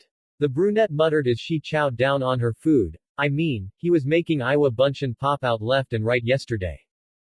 Tatsuhiko and Kanae exchanged looks before the male put forth, because Naruto-san has too much chakra to use the regular Bunshin, a fact that wasn't known until recently. As you know, the final exam requires those without special exemptions to display a certain degree of mastery of all 3 of the Academy 3, including the Bunshin. But then, how's Naruto going to pass? Tenten asked in dismay and mild outrage. Intellectually, she had known all of that, but hearing it said aloud by her parents was another thing entirely. I'd bet that Hokage-sama will pass down an exemption so that Naruto will pass with proven mastery of any kind of Bunshin. Kanae said comfortingly as she laid a hand on her daughter's shoulder reassuringly. The system is fair, Ten-chan. You just have to be patient sometimes. Mollified at the words of her mother, Tenten sat back and finished her breakfast. Later. Training Field 9. Tenten felt her right eye twitch as she was, once more, subjected to the antics of her sensei and most eccentric teammate howling about the springtime of youth. At the top of their voices. Remind me why I haven't gone insane yet. She asked her other teammate. Misery loves company. Hyuga Neji replied dryly. He was dressed in his usual outfit of shorts, a shirt and a bandaged right arm. Tenten had once had a crush on him, but that had simmered down to mere camaraderie between teammates over the time since their team had been formed. Once Guy and Lee finished their youthful moment and calmed down, the training really kicked off. As usual, she was doing accuracy and speed drills. Neji occasionally sparred with Guy-sensei, while most of Guy's attention went to sparring enthusiastically with Lee, occasionally stopping to correct his form and give him katas to run through while he sparred with Neji. Again as usual, she was pretty much left alone. Guy was a taijutsu master, with only the very basics when it came to shurikenjutsu and fuinjutsu, meaning he couldn't really teach her more than what she already knew, which had been fine with Tenten up until about 6 months ago. She had been eager to become adept at taijutsu, as she wanted to nullify the weakness of a ranged specialist as much as possible, which had been done. She was not as skilled as either of her teammates, but she was surprisingly strong for her size and far more skilled than she had been when she had been the top kunoichi of her graduating class, which was saying something. Her style was a heavily modified version of the Hokage style used in the academy. It was so heavily modified that Guy had encouraged her to choose a name for it. A youthful name, of course. She got her father to choose and so was born the Soko Ken. Still, once the taijutsu issue had been solved, she had been hoping for something more than, go and master all the weapons you can. From her sensei. She had dutifully done so, and had mastered dual kunai, shuriken, dai shuriken, sansetsuken, wakizashi, kodachi, katana, tanto, kusari gama, kama, ninjutsu, kusari fundo and another couple of weapons that she couldn't quite remember at the moment. She was currently working on the johio, or rope dart. This was very easy for Tenten, as she had made most of her weapons herself and had a natural knack for learning the kata for each weapon, as well as the ability to switch almost seamlessly between each weapon without interrupting the flow of her attacks. With weapons in hand, Neji actually had to activate his Byakugan White Eye in order to take her down, and Lee had to remove his weights. Higurashi Tenten was no pushover, that was for certain. Still, her skillset had been feeling stale for a while now. The incident yesterday with the nuke nin had crystallized that feeling. She wanted to be able to broaden her skillset, now. Yosh. My youthful students. Guy bellowed at the end of their training session. Tomorrow, we shall accept some missions. Sleep well tonight, for we work youthfully on the morrow. Neji said nothing as he trudged away, while Lee ran off to do some ridiculous training regime that Guy-sensei had set. Tenten. Is there something the matter? The bowl-cut Jonin asked. I was wondering if I could start to learn some ninjutsu, Guy-sensei. She said bluntly. Dancing around the subject would give him too many chances to dodge her request. Do you not wish to be a weapons mistress? He asked carefully after a moment, his face carefully neutral. Well, yeah, but I haven't really learned anything new, weapon styles to one side, in months. The kunoichi pointed out, and yesterday, I got shown that an academy student could quite easily give me a run for my money. He used 4 different elemental ninjutsu, 3 doden and 1 futon, against the nuke nin. He did better than I did. An understanding expression came upon Guy's face.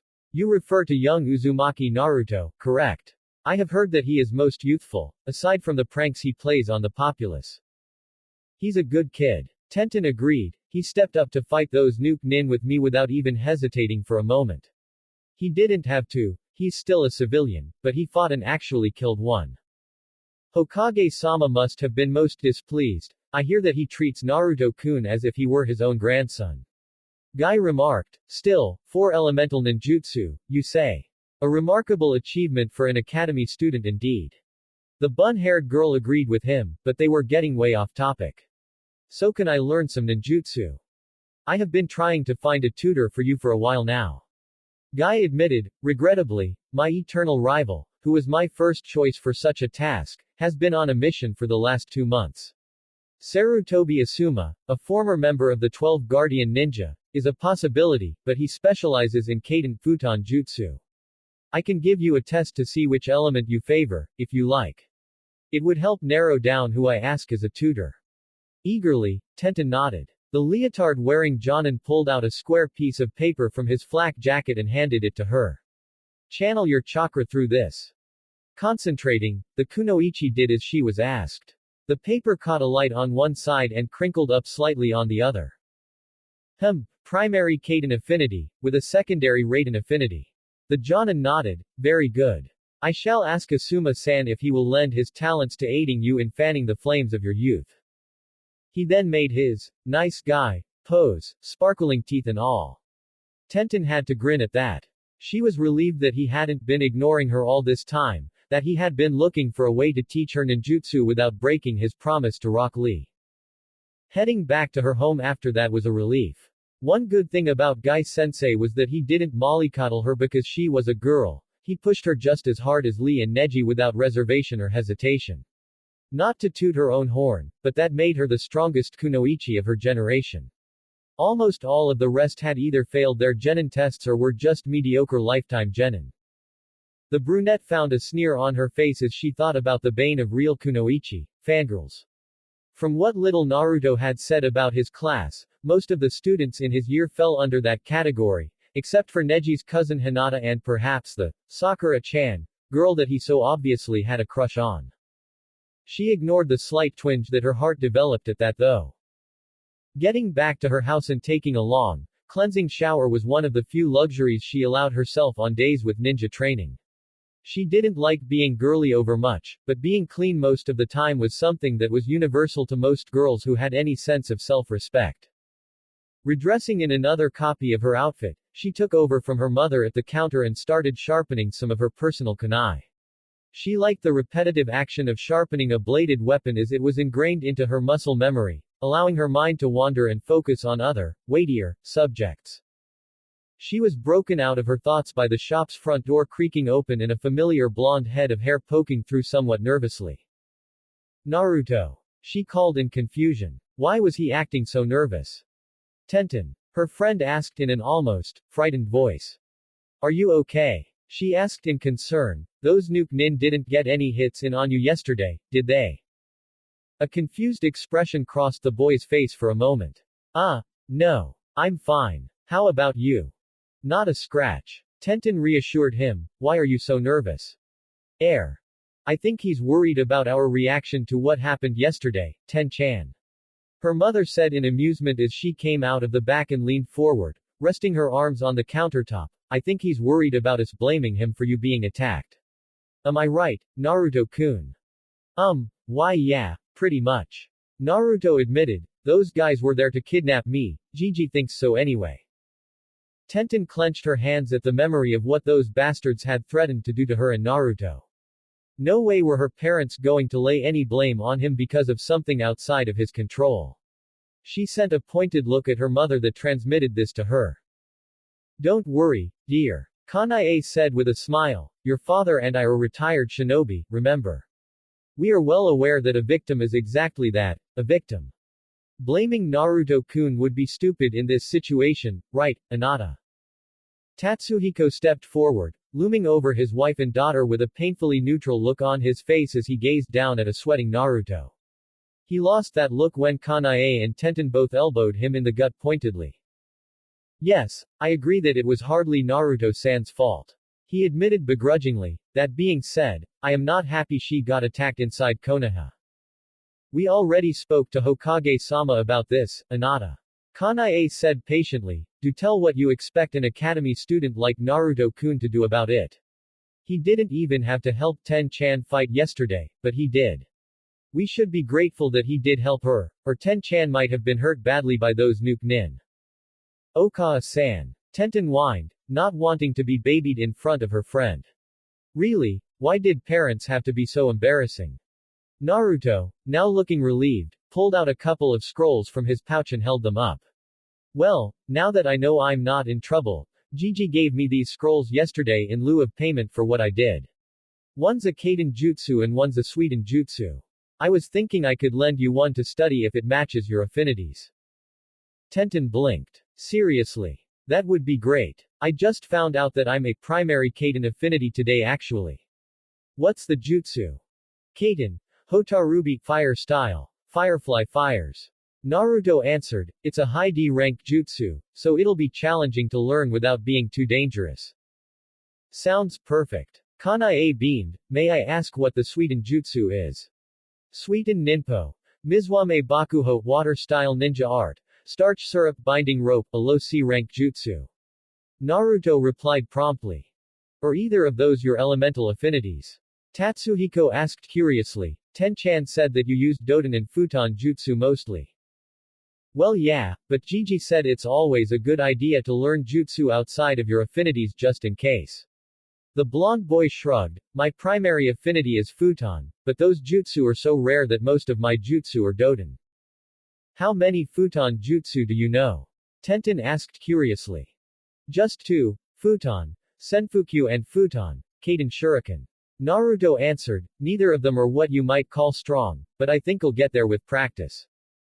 He held out the Kaden scroll and Tenten gratefully accepted it before giving him a hug as thanks. Kanae then spotted Naruto's new jacket.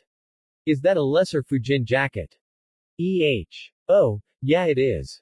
Found it a few days ago and just got it cleaned up yesterday after I got back from, you know. Naruto kicked at the ground embarrassedly. Gigi told me about how they help with Futon Jutsu, so I was wondering if there were any other parts of the set for sale here. Tatsuhiko frowned in thought. I think we have a pair of the trousers and a t-shirt from the Greater Fujin series, but not the Lesser Fujin Shinobi sandals. Would that be alright? Yeah. Naruto agreed eagerly. Chuckling, Tatsuhiko returned to the back to pull the items out of storage. No one had wanted to buy them, so they weren't on the racks. Coming back, he showed Naruto the trousers, which were a muted green color with blue trimming and looked just like any ordinary set of combat trousers, with the kanji for wind located over the right-hand pocket in black fabric. The t-shirt was green also, with the wind kanji in white on the center of the front, outlined in black. How much? The academy student asked at once. Just pay for the t-shirt. Tatsuhiko said gruffly, take the trousers as thanks for helping my princess yesterday. Otu-san. Tenten wailed in furious embarrassment. Later. Naruto's apartment. Getting in, Naruto pulled the new items out of his inventory. He had only gone to apologize for getting Tenten in danger, but he hadn't expected to get his hands on one of the Greater Fujin set. He used his observed skill on them both to see what they did. Lesser Fujin battle trousers. Emblazoned with the kanji for wind, These trousers are perfect for one who aspires to wield futon ninjutsu, as it is said that one who wears it will have their futon ninjutsu empowered. Part of the Lesser Fujin set. Level 12. Def plus 2-5. Effect. Minor wind chakra cost reduction. Chakra point cost for all futon ninjutsu reduced by 5 CP. Greater Fujin T-shirt. Emblazoned with the kanji for wind, this T-shirt is perfect for one who aspires to wield futon ninjutsu, as it is said that one who wears it will have their futon ninjutsu greatly empowered. Part of the Greater Fujin set. Level 15. Requires level 5 futon affinity. Def plus 35. Effect 1. Wind damage reduction. All damage from futon ninjutsu is reduced by 5%. Effect 2. Armor of the wind. Adds plus 10 chakra armor to all locations. Drains 3 CP per minute to keep active. Grants an extra plus 20 chakra armor against Raiden ninjutsu. Adds plus 30 to damage from Kaiden ninjutsu. Whoa! Naruto exclaimed with wide eyes. The Lesser Fujin battle trousers were cool, but the Greater Fujin T-shirt seriously rocked. Shame he couldn't put it on yet. Stupid level requirement, just like his Tonto. He frowned as he noticed that both his weapons and the best armor he had been able to find thus far both required him to be LV-15. Did that mean that he hit a level cap at LV-15? It would make sense, considering most of the genin he saw were all at least level 15, with Tenten being on the high side for a genin at level 23, with most Chunin being above level 25, but there were a few lower than that. I guess it makes sense. When we graduate, it might act as a class upgrade from Academy student to Genin, I guess. Naruto reasoned. He had picked up a few game guides earlier on in the day. They had explained that classes were a big part of most RPG-type games, which surprised him somewhat, as the gamer did no such thing. Dismissing the concern for the moment, Naruto changed into his new trousers and went to make his dinner, feeling content with the training he'd done that day. A month later. Naruto's apartment. Name: Uzumaki Naruto. Class: The Gamer. Level: 14. Next level: 79.98%. Title: Academy Student plus 25% XP to LV10. Age: 12. HP: 1700. CP: 1700. STR: 41. Santa: 45 plus 10. Dex: 32. Int: 32. Wis: 35. Luck. Nodding at his stats, and slightly pissed that he still hadn't leveled up after a whole month, Naruto closed his window and looked proudly at the steady work of 10 shadow clones working furiously at the Type-1 scrolls. It had been just over a week since his skill at Fuinjutsu had reached level 5, which had made all the scrolls made sense at the level that could be sold. He was planning on making them in bulk so he could sell them to the Higarashis for 600 Ryo a scroll. All of his other skills had gone up in the last month as well. His natural futon affinity remained hard to level up, but the addition of the Senfukyu had been a boon in that department, plus the teachings of Asuma Sensei. The bearded Jonin had moved into his apartment a few days after the Nuke Nin incident and had been an excellent teacher. Under his tutelage, Naruto's skill with the wind jutsu had skyrocketed, with Kaiden Shuriken having risen to LV-15 and Senfukyu to LV-8. An unexpected thing had been the fact that Tenten had been joining their classes as well, at the request of her Jonin sensei apparently. She had a very good work ethic and Asuma sensei had joked about poaching her from Guy, who was presumably Tenten's Jonin sensei. She had already mastered the basics of Kaiden, Hotarubi and was currently being taught Kaiden, Kakyu, fire style, Fireball, which was apparently a lesser version of Sasuke Tem's clan's favorite fire jutsu, the Gokakyu no Jutsu, Grand Fireball Jutsu. Of course, Naruto had been learning new jutsu too, including Hotarubi. Kaiden, Hotarubi no Jutsu, active, LV3, 25.19 XP. Fire style, Firefly Fires is a D-rank jutsu designed to introduce beginners to Kaiden jutsu. After making the hand signs, the user breathes out a stream of up to hundreds of tiny fireballs about the size of a dice. Ordinarily a weak jutsu of no danger to anyone of Chunin rank or above, A true master of this jutsu can make the fireballs explode to cause extra damage at command. Hand signs. Tiger, ox, monkey, boar, tiger, hare. Range. 2 meters. Number of fireballs created. 50. Damage per mini fireball. 5. Costs 40 CP to use. Suiten Ninpo. Mizwame Bakuho Active LV2, 54.78 XP. A non-lethal jutsu designed to capture and/or restrain the targets. Water-style ninja art. Starch syrup binding rope is a short to mid-range technique. After making the correct hand sign, the user needs chakra in their stomach and converts it to high-viscosity water before spitting it out at their opponent. It wraps around the targets and restricts their movement. This jutsu was created by the eternal Chunin Izumo and Katetsu, along with 2 other syrup-based jutsu. Hand sign. Ram. Range. 5 meters. Able to bind. 1 man-sized target. Duration of binding. 3 minutes. Durability of binding. 30 DP. Chakra cost. 5 OCP per shot. Futon.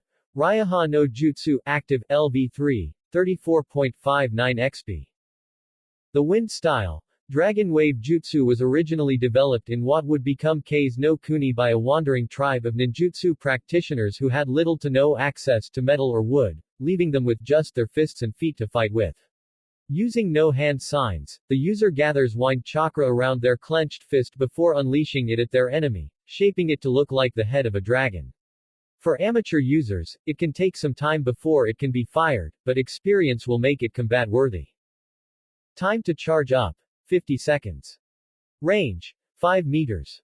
Damage dealt. 55 plus 7 plus 5. Chakra cost. 47. As the first 2 weren't from one of his affinities, the chakra costs were way higher than he was used to, but the effects were pretty damn good as well. Being able to immobilize an enemy was pretty sweet, and the Kaden was pretty nice too. According to Asuma Sensei, practicing with other elements would eventually make one of them his third affinity, but that was unlikely until he was a Jonin himself. He would have to choose carefully. I have Doden, which cancels out Kaden Jutsu and is pierced by Raiden Jutsu, and Futon, which cancels out Raiden and empowers Kaden. He thought as he slipped his sandals on, Raiden is neutralized by Futon and pierces through Doden. Kaden absorbs Futon and is cancelled out by Suiten, which is weak against Doden. Choosing which one to train into my third affinity isn't gonna be easy.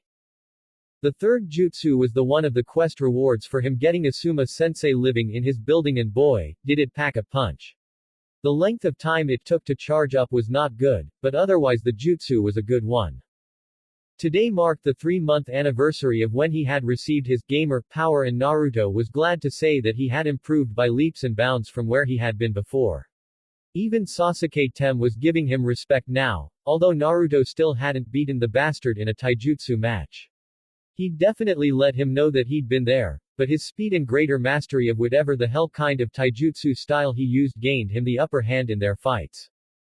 Speaking of fights, it's almost time for Ino and Sakura-chan to throw down. Just another week to go.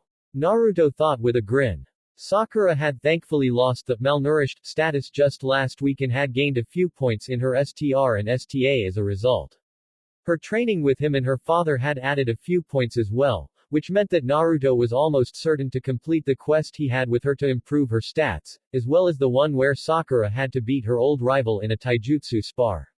He had just the prize to give his crush if she won as well. In the training ground the other day, he had gotten a jutsu scroll for a slightly more complex variant of the Bunshin no Jutsu, Suiten, Sujoki Bunshin no Jutsu, water style, water vapor clone jutsu. It used slightly more chakra than the standard illusion clone, but still needed more chakra control than he would likely ever have, so giving it to someone like Sakura, who had excellent chakra control but poor reserves, was a good idea. Unlike his Iwa Bunshin, the Sujoki Bunshin, according to the scroll, had very little physical presence, so couldn't attack in close combat. Similar to Iwa Bunshin however, they could use whatever Suiten jutsu the original knew, although they could only fire off maybe 1 or 2 high D-rank jutsu or a single C-rank jutsu before dispelling into vapor. Still, it was a step up from that damn illusion clone. He still hadn't managed to get into the third area of Training Ground 13, even after a month. Something always happened to make him put it off. One contrived coincidence after another. Study sessions with Sakura-chan that he was late for. Training sessions with Asuma-sensei and Tenten that ate up his time. Ramen visits with Iruka-sensei that ran overtime as they caught up with each other. He'd concluded that his own damn gamer power was actively working against him in that department until he attained level 15 and could then equip Tsubaki and Sumair. He had been warned that he needed proper weapons to face what lay within, after all, so it made sense. Just about the only fly in the ointment over the last month or so was that Mizuki had been stepping up his sabotage attempts on him. Now that he knew what to look for and he was keeping his guard up around the silver-haired man, Naruto spotted the dozen or so attempts during Taijutsu Kata time to teach him to leave his stance open or weak, the incorrect throwing technique he showed him during shuriken throwing practice and the slightly altered questions on the weekly tests. He simply ignored the incorrect stances and reported the paper to Iruka-sensei, saying that there must have been a mix-up as the questions weren't anything to do with what they had been taught. The look on Mizuki's face had been priceless. Yes, Uzumaki Naruto was pretty happy with himself and his life. It would only get better once he graduated and finally became a ninja. A week later. Training room, Amekage Apartments. Haruno Sakura felt ill. She had butterflies in her stomach, she felt lightheaded, her legs felt as if they were overcooked noodles and her arms felt as if they had lead weights attached to them. Calm down, Sakura-chan. Naruto said encouragingly. You'll win, not easily, but you'll win. She shot her somewhat friend a light glare. Your skills at encouragement suck, Naruto. Yes, she was going to have a taijutsu spar with Ino, her old frenemy. If she won, she would finally be rid of that damn nickname that Ino called her. If not, Naruto would be footing the bill for one of Ino's insane shopping sprees. When she had been told about this a month previously, she had punched Naruto into the wall for betting on her without her consent before he had told her he bet on her because he honestly believed she had a very good chance at beating the Yamanaka heiress. That had made her feel odd. Warm and fluttery inside. She had quickly thrown the feeling off because she wanted her Sasuke-kun, not Naruto, no matter how he gave her more attention than Sasuke or that he was actively helping her become a stronger kunoichi. Naruto was just a friend and training partner, nothing more. The Pinkett ignored a little voice at the back of her mind that disagreed with her assessment. Easy for you to say. Sakura grumbled. Ino Pig is a ninja clan heiress. She's got all the natural advantages over me. That she has been wasting. Naruto interrupted gently. She's been slacking off on her training and dieting, neither of which you do anymore. That has closed the gap between you and her more than you might think. She doesn't know how hard you've trained or how much of a difference that will make. No, I'm not giving her enough credit. She might know that in her mind, but knowing something is a theory and seeing physical evidence of that theory in action can be jarring. Use that to your advantage. Sakura nodded as Naruto stiffened. My shadow clone just dispelled. Ino and her parents are on their way up. Inoichi Oji-san and Sori Oba-san. The Pinkett looked worried before turning a suspicious look on the blonde in the room. I had no idea either. Naruto said quickly, holding his arms up in a pacifying gesture, it must be Ino's idea. Damn you. Sakura growled at her not yet present opponent. Minutes later, the Yamanaka family entered the room and Ino was treated to Sakura's emerald-eyed glare. She responded with a shrug. Hey, it wasn't my idea, forehead. Daddy and Okawa-san wanted to watch and wouldn't take no for an answer. It's not often someone challenges my princess to a taijutsu match, Sakura-chan. Inoichi said mildly, we wanted to watch and see how Ino does. You don't mind, do you? Despite the way he phrased it, the Yamanaka clan head wasn't asking a question. Sakura reluctantly shook her head. No, Oji-san. Sori walked over and patted the Pinkett on the head fondly. Do your best, Sakura-chan. Hey. Ino protested, whose side are you on? Naruto cleared his throat. I'll be acting as the referee, if that's acceptable. Sounds good. Inoichi said with a nod, be fair though. I wouldn't be anything else. Naruto promised, take your positions, please. Sakura and Ino took the center of the training room while Inoichi and Sori leaned against one of the walls. Naruto took a position between and to one side of the two kunoichi aspirants. This fight will be a best of 3 matches. Naruto said firmly. A round ends when one of you lands on your back or front as a result of the other's actions. I judge you to be unable to continue fighting or if you are forced to tap out of a submission hold. If I tell one of you to stop, you will stop or forfeit a round. Is that understood? He had looked up formal language especially for this occasion. The girls nodded once each. Okay then. Please make the Teretsu no in. He directed. Both of the girls complied, emerald eyes locked onto teal counterparts as the two frenemies stared each other down. Hajime. Naruto said before leaping back out of the line of fire. Ino moved in and lashed out with a basic punch that seemed way too slow for Sakura, who dodged it easily before grabbing that arm and throwing a surprised Ino into the air with unexpected strength. The blonde girl flipped in midair and landed safely though, glaring in surprise and consternation at her frenemy. Sakura, for her part, was surprised.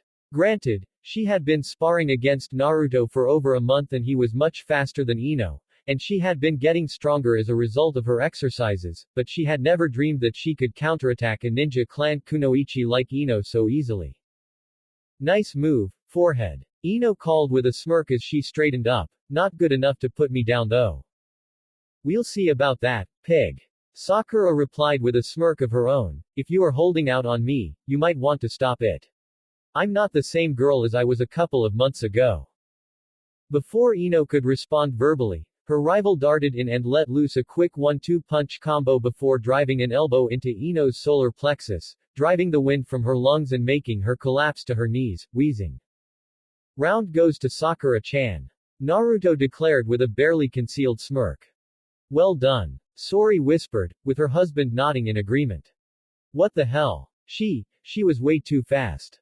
Ino thought in disbelief as she got her breath back. No, it wasn't that she was fast, she was economical with her movements. She wasted as few moves as possible and hit me faster because of that. What the hell has Naruto Baka been teaching her? I did warn you that Sakura-chan would kick your ass, Ino-san. Naruto remarked blandly, earning him a glare from his fellow blonde.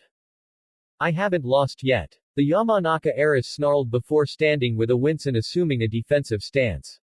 Apparently she wanted Sakura to come at her, despite the fact that hadn't worked out so well for her the last time. Naruto almost groaned as Sakura took the bait and charged at Ino, but barely managed to suppress it.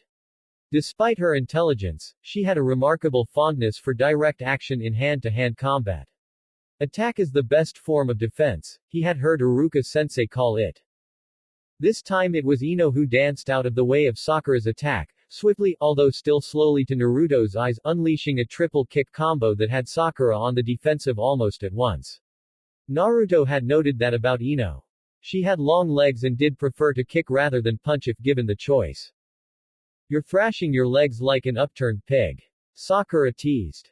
Ino scowled at the taunt. Better that having a forehead that can reflect the sun. Ow. They're going after each other's weaknesses. Naruto winced. Girls could be vicious when they wanted to be. Sakura caught Ino's leg and tried to flip her over, but was once more unsuccessful as the Yamanaka heiress regained control of herself in midair once again and landed somewhat ungainly on one knee. Nice try, forehead, but you aren't beating me that way. Ino said with pride, I'm too good at recovering myself in midair. If sending you flying won't work, I'll just beat you down here on the ground. Sakura growled and charged again. The two kunoichi aspirants continued exchanging blows but the three onlookers could see that Ino was tiring already, while Sakura was relatively fresh. The lack of dieting and the exercise had done wonders for her stamina and endurance. Ino grunted in pain as a well-placed blow sent her staggering back, panting. She was actually losing. It was unbelievable. Could not dieting make this much difference? She wondered before dismissing the concern. Now wasn't the time for thinking, it was time to take down her old friend. Drawing deep on her small reserves of stamina, she launched herself back at Sakura, leaping into the air and raising one leg, bringing it down in a strong axe drop kick that drove Sakura to her knees when she made the mistake of blocking it. Her blonde rival didn't waste the opportunity as she used Sakura as a springboard, leaping over her before kicking her in the back, sending her sprawling to the ground. Round goes to Ino. Naruto declared. It hadn't been without its cost to Ino's stamina reserves though. He could see that she was tired, although she wasn't tapped out quite yet. She wasn't used to this level of exertion and her dieting had deprived her of the energy she needed to get through it properly. Right now, most of what was keeping her on her feet was sheer pig-headedness, no pun intended.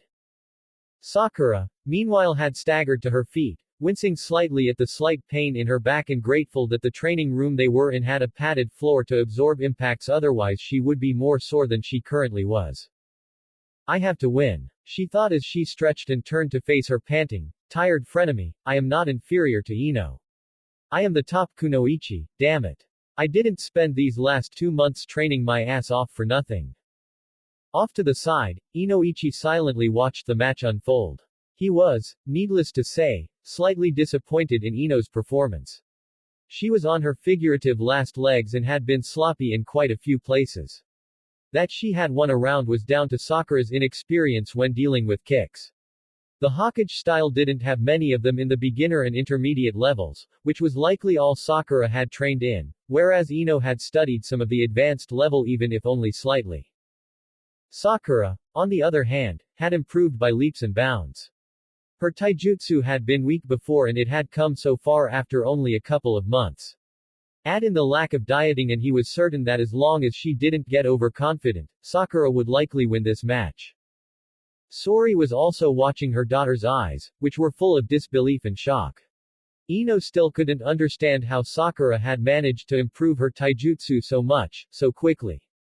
The fact that she was still reeling from discovering how much stronger her rival had become was a psychological advantage for Sakura. As long as Ino was kept off balance, Sakura had a high chance of winning when combined with the physical advantages she enjoyed.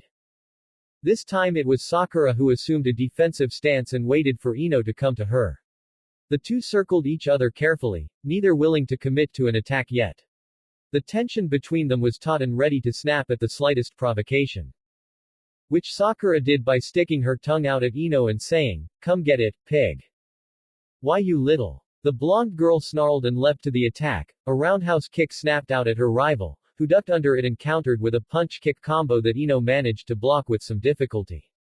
The momentary respite had restored some of Ino's stamina, but not terribly much of it. The two traded blows for another couple of minutes, but Ino was flagging fast and even she recognized that. In desperation, she tried another axe dropkick but Sakura wasn't stupid. She dodged to one side and drove an elbow into Ino's side, making the Yamanaka heiress gasp in pain, before slipping around behind her and putting Ino into a chokehold. Ino scrabbled at the thin but strong arm wrapped around her neck, but it was no use. I give. Ino rasped out. Sakura immediately let her go, allowing the beaten heiress to collapse onto her butt, gasping for air. Naruto smirked for a moment before declaring, "Winner by forfeit, Sakura-chan." Inoichi and Sori walked over and knelt beside their daughter, who was silently crying in frustration. Daddy. Ino looked up when Inoichi placed a comforting hand on her shoulder. You did your best, princess. That's all anyone can ask. Inoichi said gently, what matters now is what you're going to do going forward.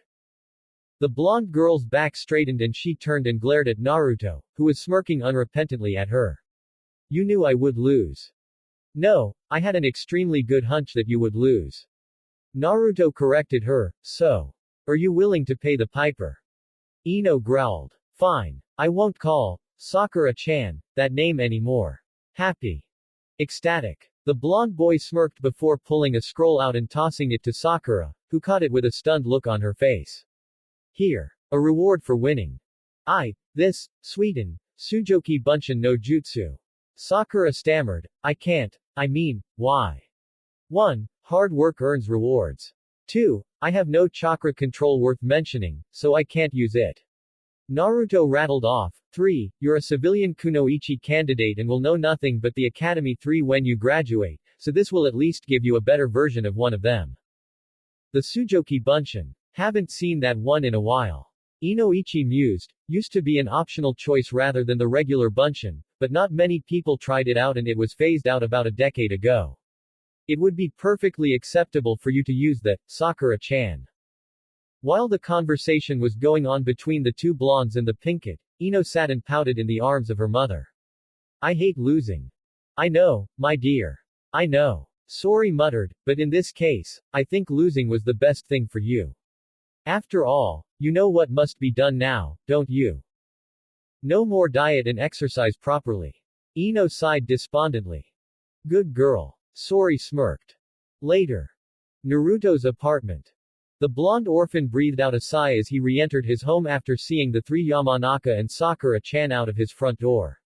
He now paid grinning attention to the window floating in front of him. Quest complete.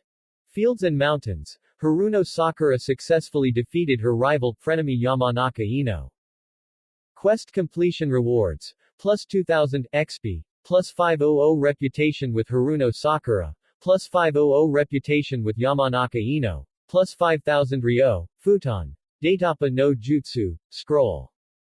Nice. Naruto grinned. Looks like I'm just a few points off from moving up to a neutral relationship with Sakura-chan. Wow, isn't that depressing? Shaking his head, the Uzumaki reached into his inventory and pulled out the Jutsu scroll. You have acquired the Futon Datapa no Jutsu scroll.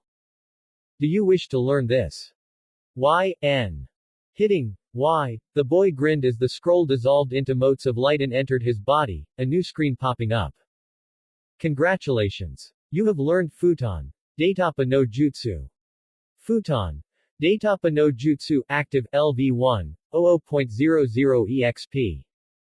The Wind Style Great Breakthrough Jutsu is the Futon analog to the Kaiten Gokaku no Jutsu and is among the most widely known and commonly used wind-style jutsu in the elemental nations. This is due to its flexibility, as the amount of chakra placed into the jutsu determines the strength of the wind. Once the hand signs have been made, the user can either manipulate the air around them to make a powerful wind or they can unleash the wind from their mouth. In the case of the latter, the wind can reach speeds that can knock down a large tree from the forests surrounding Konoha. In the hands of a master, this jutsu can be a deadly weapon. Hand signs. Tiger, ox, dog, rabbit, snake. Chakra cost. Form 157 CP. Form 2, 67 CP. The user must select which form of the datapa they wish to use when making the hand signs. If Form 1 is chosen, the user manipulates the winds around them to blow away all things before them. All targets within 10 meters are struck with wind with a STR of 20.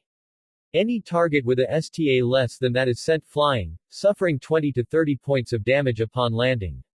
Any target with STA above 20 suffers a 35% movement penalty. If Form 2 is chosen, the user unleashes a concentrated burst of wind from their mouth that has enough force to topple a fully grown tree. The user sends the blast at one target, which is automatically sent flying, suffering 40 damage as well as the chance for additional damage when they land, with a high chance at a critical. Whoa! Naruto muttered, this jutsu kicks ass. A bit more deadly than I was anticipating. Shrugging, Naruto headed to his kitchen to start on lunch. Same time. Hidden location.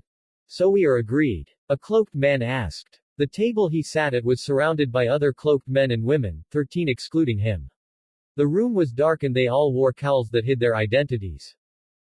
We are. A woman said gruffly, the demon is constantly challenging Uchiha-sama and is becoming too powerful.